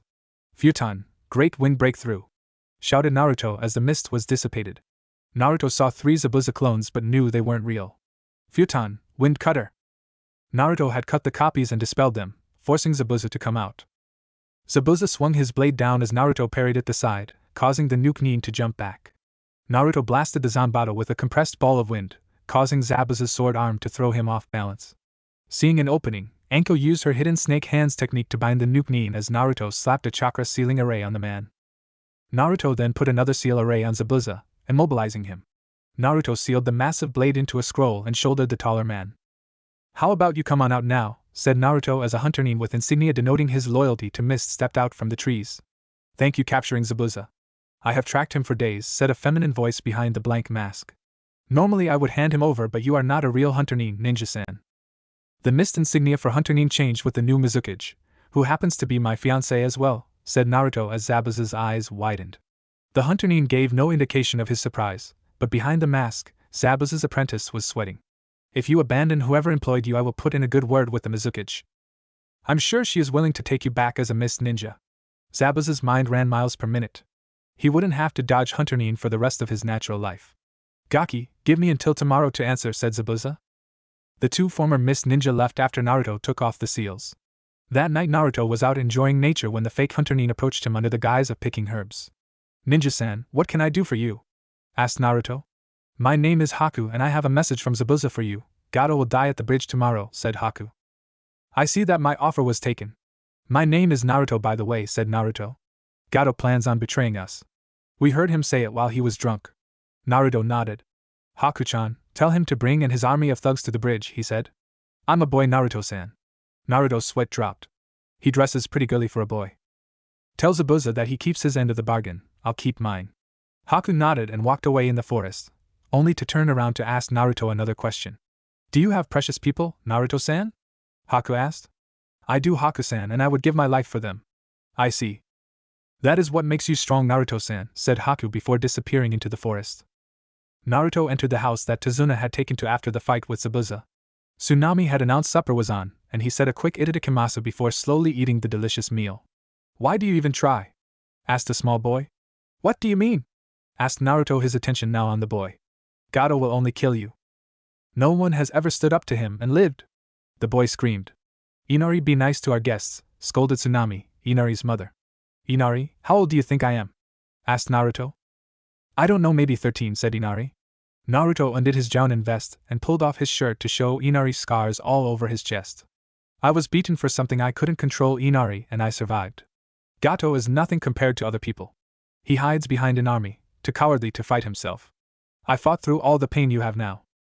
I'm moved on using the love of my precious people. How will you cope? Naruto walked out of the house after he redressed. Anko had seen the scars and didn't flinch. However, all of her students were in tears. He was beaten? Asked the girls in between sobs. Yes, I don't know the story, but then again it's not place to tell it. I'm going to go check on him. Stay here. Anko headed outside to find Naruto on the roof of the house staring at the star-filled sky. Anko sat down next to her lover. You okay, Naruto-kun? She asked. Yeah, I'm fine now, Anko-chan. I'm just angry at how Inari still has family, and he doesn't cherish them. I have you, Kurenai-chan, Kyubi-chan, and Mei-chan, but I don't have any relatives. I would give anything to meet my parents, said Naruto quietly. Anko hugged her fiancé tightly as they looked at the stars before turning in for the night. The morning started with a scream that woke both Jounin. Naruto crept down the stairs to find two thugs holding Inari hostage. Gato needs a hostage, but one will suffice, said a thug. Before he could unsheath his sword, the man's head had leapt off his shoulders into the arms of his partner, who dropped the head in fear as he felt cold metal pressed to his throat. Where's Gato now? Growled out Naruto as Anko ran to the bridge at neck-breaking speed. He's close to the bridge. There is nothing. The man's head joined his partner's on the floor. Sorry for the mess, said Naruto as he burned the corpses with a katan jutsu. Naruto headed to the bridge to find Zabuza fighting Anko while Haku was fighting his students. He jumped to Anko's position and unsealed his weapon. What is the meaning of this? Hissed Naruto. Zabuza's eyes looked at him, and then behind him. Play along, whispered Zabuza as Gato arrived with his army of hired muscle. So the demon of the mist couldn't handle some brats? I don't plan to pay you so you can die with them. Boys, leave the girls alive. They'll make good slaves, said a grinning Gato. Naruto's eyes turned into crimson slits as soon as the words left Gato's mouth. Zabuza and Haku turned around and cut down any oncoming thugs while the genin defended Tsunade. Anko had a kunai in both hands, mutilating any thug within her reach. Haku froze thugs that snuck up on Anko or Zabuza. Zabuza watched in awe as Naruto seemed to become the wind. Futon, shedding winds! Shouted Naruto as everyone in his path was turned into mincemeat. He stood over Gato, who had pissed himself as his remaining guards were reduced to chunks of meat and bone. What was that about leaving the women? Asked Naruto in a slightly demonic tone. Please spare me. I can give you riches, women, power, land. Anything a man desires, said Gato. Really, can you bring back all the people you killed in cold blood? Asked Naruto as his eyes glowed a malignant red. No, then Dai Kami have mercy on your soul. Naruto knocked him to the ground as the villagers arrived, all armed with pitchfork, butcher knives, and other assorted pointy objects. Naruto threw a trembling Gato in front of the angry mob. He motioned for the pitchfork-carrying citizens to pin Gato up like he did to Inari's stepfather. Tsunade had told Team 11 the story after Naruto had gone outside. He's yours. Gato's screams could be heard across town as the mob slowly tortured him to death, then burning his still conscious body. The next morning, Mei was in wave. Naruto had put a summoning seal on her desk so she could teleport to Naruto's location wherever he was. She was accompanied by a man with an eye patch and the last of the 7 swordsmen of Kiri that had stayed loyal to Mei in the Bloodline Wars. Naruto had sent her a message via said seal and she came immediately with her bodyguards. So this is who you wanted me to pardon, Naruto-kun? asked Mei as her bodyguards and Zabuza's jaws dropped. You are engaged to Mei Terumi? Asked Zabuza. Yeah, she is the Mizukage, said Naruto as Mei kissed him. Zabuza, you really didn't do anything wrong but try to overthrow a tyrant in Kiri. Just come back to Kiri and we'll reinstate you and your apprentice there, said Mei looking at Haku. See Haku-kun, you can have a home to look forward to now, said Naruto. Haku looked at Zabuza who nodded answering an unasked question. Naruto-kun, I'm actually a girl. Zabuza-sama suggested I hide my gender so others wouldn't exploit it, said Haku as her cheeks reddened. As Naruto stood shocked by the revelation, Haku quickly stepped up to him and kissed him on the cheek, causing Naruto to turn crimson. You spared my precious person and I am in your debt. Enko and Mei's eyes lit up in jealousy. Naruto never let them kiss him before they were dating. Actually, Mei had kissed an unconscious Naruto, but that didn't count. Zabuza and Mei's bodyguards laughed at Naruto's expense. Maybe she get married to you first, Egaki? Said a laughing Zabuza. Naruto's two fiancés suddenly had an aura of death around them. Zabuza, said Enko in a sickly sweet voice. Aoi, said Mei with a smile. Shut up or we'll kill you, the two said in sync. The laughing stopped as the guards plus Zabuza turned pale at the thought of being beaten up by the two kunoichi. Zabuza, you are pardoned of all crimes of treason and are invited back to Kiri to resume your duties as a member of Kiri's 7 swordsmen. Haku may come with you if you desire, said Mei. Haku, you are released from me. You may go with Naruto if you choose, said Zabuza, earning him a hug from Haku. Egaki, you hurt her and I'll come for you, warned Zabuza as Naruto nodded. Mei headed back to Kiri with Zabuza in tow after kissing Naruto one more time. The day, Naruto created an army of shadow clones to help Tsunade finish the bridge with his workers. As Team 11 left with Haku in tow, all of Wave's citizens came to see them off. As they disappeared from sight, Tsunade wondered out loud. What should we name this bridge? He asked. The Great Naruto Bridge, said Inari as his eyes lit up. The crowd roared in approval. Team 11 arrived home a day later, and the Izumi and Hagane grinned at Naruto's return. I see you got another woman in tow. What's your name, beauty? Asked Izumi. Haku looked at him with cold eyes. My name is none of your concern. I am Naruto's girl, said Haku hugging Naruto's arm, putting on a mock-scared face as she told Naruto that he was hitting on her. Naruto laughed as Izumi had waterfall tears streaming down his face. Enko laughed at the Chunin's attempt to flirt with Haku. Izumi, haven't you learned the last time you flirted with Mei who was at the gate? Asked Enko laughing at the memory. Mei had told her when she visited Konoha how one of the gate guards tried to hit on her. Izumi froze and then an aura of depression surrounded him. Naruto, you lucky dog, she was so hot too, muttered Izumi as he made marks in the ground with his fingers. Somewhere, a funeral bell rang for Izumi. We gathered today to mourn for Izumi's loss, said a group of Chunin. Well, we can't waste any time.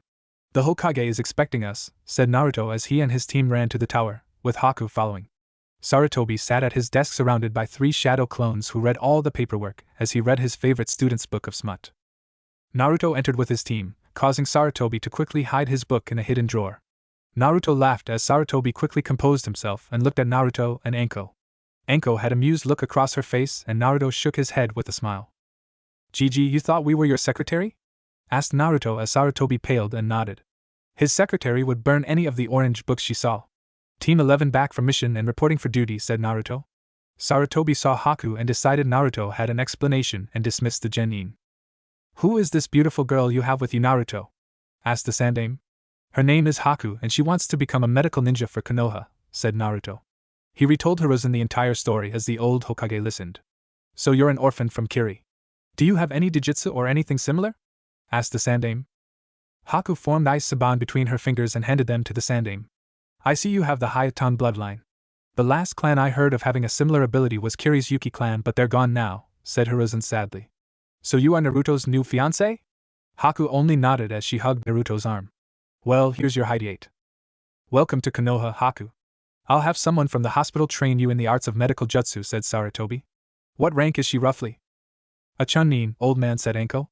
Sarutobi grabbed a Chunin vest from a locker in the corner of the room and tossed it to Haku. Congratulations, Haku, you are promoted to Chunin. The 3 bowed and left as the Sandaime pulled out the orange book. Naruto, Enko, and Haku entered Naruto's compound as Haku looked around in awe. You live in this place? Asked a stunned Haku. Yeah, the place is huge. I'm sure Kureheim, Kyuheim, and Enkoheim will show you around, said Naruto as they entered the mansion. Welcome back, said Kyubi and Kurenai taking turns kissing their man. Kurenai saw Haku first and introduced herself. My name is Kurenai and that is Kyubi, said Kurenai hugging her newly inducted fellow wife-to-be. Kyubi kissed Haku on the cheek and grabbed her hand, dragging her through the house. Kurenai followed behind them as Anko lay down on Naruto's bed as Naruto gave her the best massage she ever felt. The other girls finished up giving Haku the tour and went into Naruto's room where Anko was moaning from the almost erotic massage that Naruto gave Anko. Anko got up from the bed reluctantly and motioned for Haku to lie down and remove her shirt and bindings. As Haku slowly unwound her chest bindings, Anko and Kurenai's jealousy of Haku's bust line skyrocketed. Both women had an impressive C cup, but Haku definitely had a D cup that looked like a B cup under the bandages. Kyubi had the biggest bust line of them all. DD cup followed closely by Mei's impressive D cup that was a bit bigger than Haku, were tied at AC cup. Both women felt they were not good enough for Naruto, but he quickly assured them that regardless of their body shape and proportions, he loved them all equally. Haku lay down as Naruto started the massage. Not wanting to leave anyone out, he created several clones that took the others to their rooms and massaged them as well. The girls' cries of pleasure filled the mansion, resonating off the walls. A group of women walked by and heard the moans and quickened their pace. Their cheeks reddened as naughty thoughts filled their heads. Naruto already had a fan club and it just got a bit larger. When they all came down from their massage-induced states, the girls all went on a date with Naruto, taking him on a shopping trip with them to find some new clothes for Haku.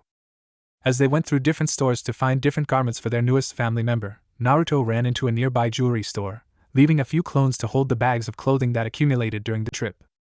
He entered the store and stood in line to speak to the clerk. As he walked up to the desk, he was greeted with adoring eyes as she held out Naruto's book that he had published during the undercover mission at the academy. Anko had leaked out that Naruto was the author, and he was flooded with women at the jewelry store asking for a signature. After he finished, he asked the clerk about custom jewelry pieces. She led him to the back where he spoke to the artisan who did custom orders. After giving him his orders and specifications, Naruto paid the man in advance and was told to come back in a few days. Naruto exited the store and caught up to the girls and was dragged into a lingerie store. The women around him giggled at his crimson cheeks as he was forced to give an opinion on intimate where the girls chose for Haku. As he paid for the clothes and they left, the council was in disorder. The demon shouldn't be allowed to have wives, shouted the civilian council as the shinobi council shouted back at them. He is the son of the yondaime, and you abused him. Now he is no longer under your power, and you revert back to your old ways, shouted Hayashi. I don't see you trying to help me out, retorted the councilman as Hayashi hung his head in shame for his past transgressions. Enough. Haku agreed to be his wife, so it is settled, shouted the Hokage, blasting the civilian council with Ki. The demon should surrender the new girl to Sasuke-kun so he can rebuild his clan, said a fat merchant. He didn't have time to recant as his head left his body and tumbled onto the table, causing the civilian council to regurgitate their lunches on the ground. Naruto appeared from behind the man and went to stand next to the sandaime. Your law is still active, right? Asked Naruto, getting a nod from Sarutobi. Of the council, what shit are you starting up now? Asked Naruto, unsealing his double sides. You already have many powerful women as wives. Why not let the Uchiha have one to rebuild their clan? Said Danzo. The old warhawk found himself at the receiving end of one of Naruto's sides. Clan rule states you must become a Jounin to start a clan or rebuild one, and he is not even a Chunin yet. Don't give me that BS, Danzo-san. I suggest you turn off your stolen Sharingan before I remove your head from its rightful place, said Naruto in a calm tone. Danzo knew he was in deep shit now with the revealed secret of his bandaged eye and immediately called forth his root ninja to kill Naruto. His look of satisfaction became a look of horror when he found all of his root bodyguards killed, pinned to the wall with spears of ice. Haku-chan is not the only one who can use Hayatan. I also have mastered Hayatan thanks to Haku-chan's tutelage. Your schemes are uncovered and your route is finished. I'm sure you remember your best agent Sai. Well, Gigi here has got reports from him. As of now, your attempts in the past and present to kill me end now. Die, traitor. With that, Naruto channeled chakra into his sides and cut off Danzo's injured arm. Danzo cursed as he unsheathed a hidden blade from his cane and charged Naruto, who fought him off. I should have been Hokage instead of Sarutobi. He's too soft. You should have been killed at day one, spat Danzo venomously. Watch where you spat, traitor. Your saliva might be as potent as your words, joked Naruto. Danzo blasted him with a wind jutsu only to find Naruto was gone. Danzo tried to turn around but found he was unable to move. I'm not a Fuionjutsu master for nothing. Fuionjutsu, bloodline destroyer. Danzo's one surviving Sharingan eye and cells from the first Hokage in his body were destroyed. Imbu, take this traitor away and lock him up. I want him prepared for execution tomorrow morning, said the sandaime, looking at Danzo with cold eyes. Yes, sir. The Anbu carried an immobilized Danzo to Anbu prison. Naruto unsealed the scroll and tossed it to the Hokage. Found this on a root ninja I killed a few moments ago, said Naruto. The sandame's face grew red with rage as his hands shook. I want him executed tonight instead. The remaining ANBU moved into action.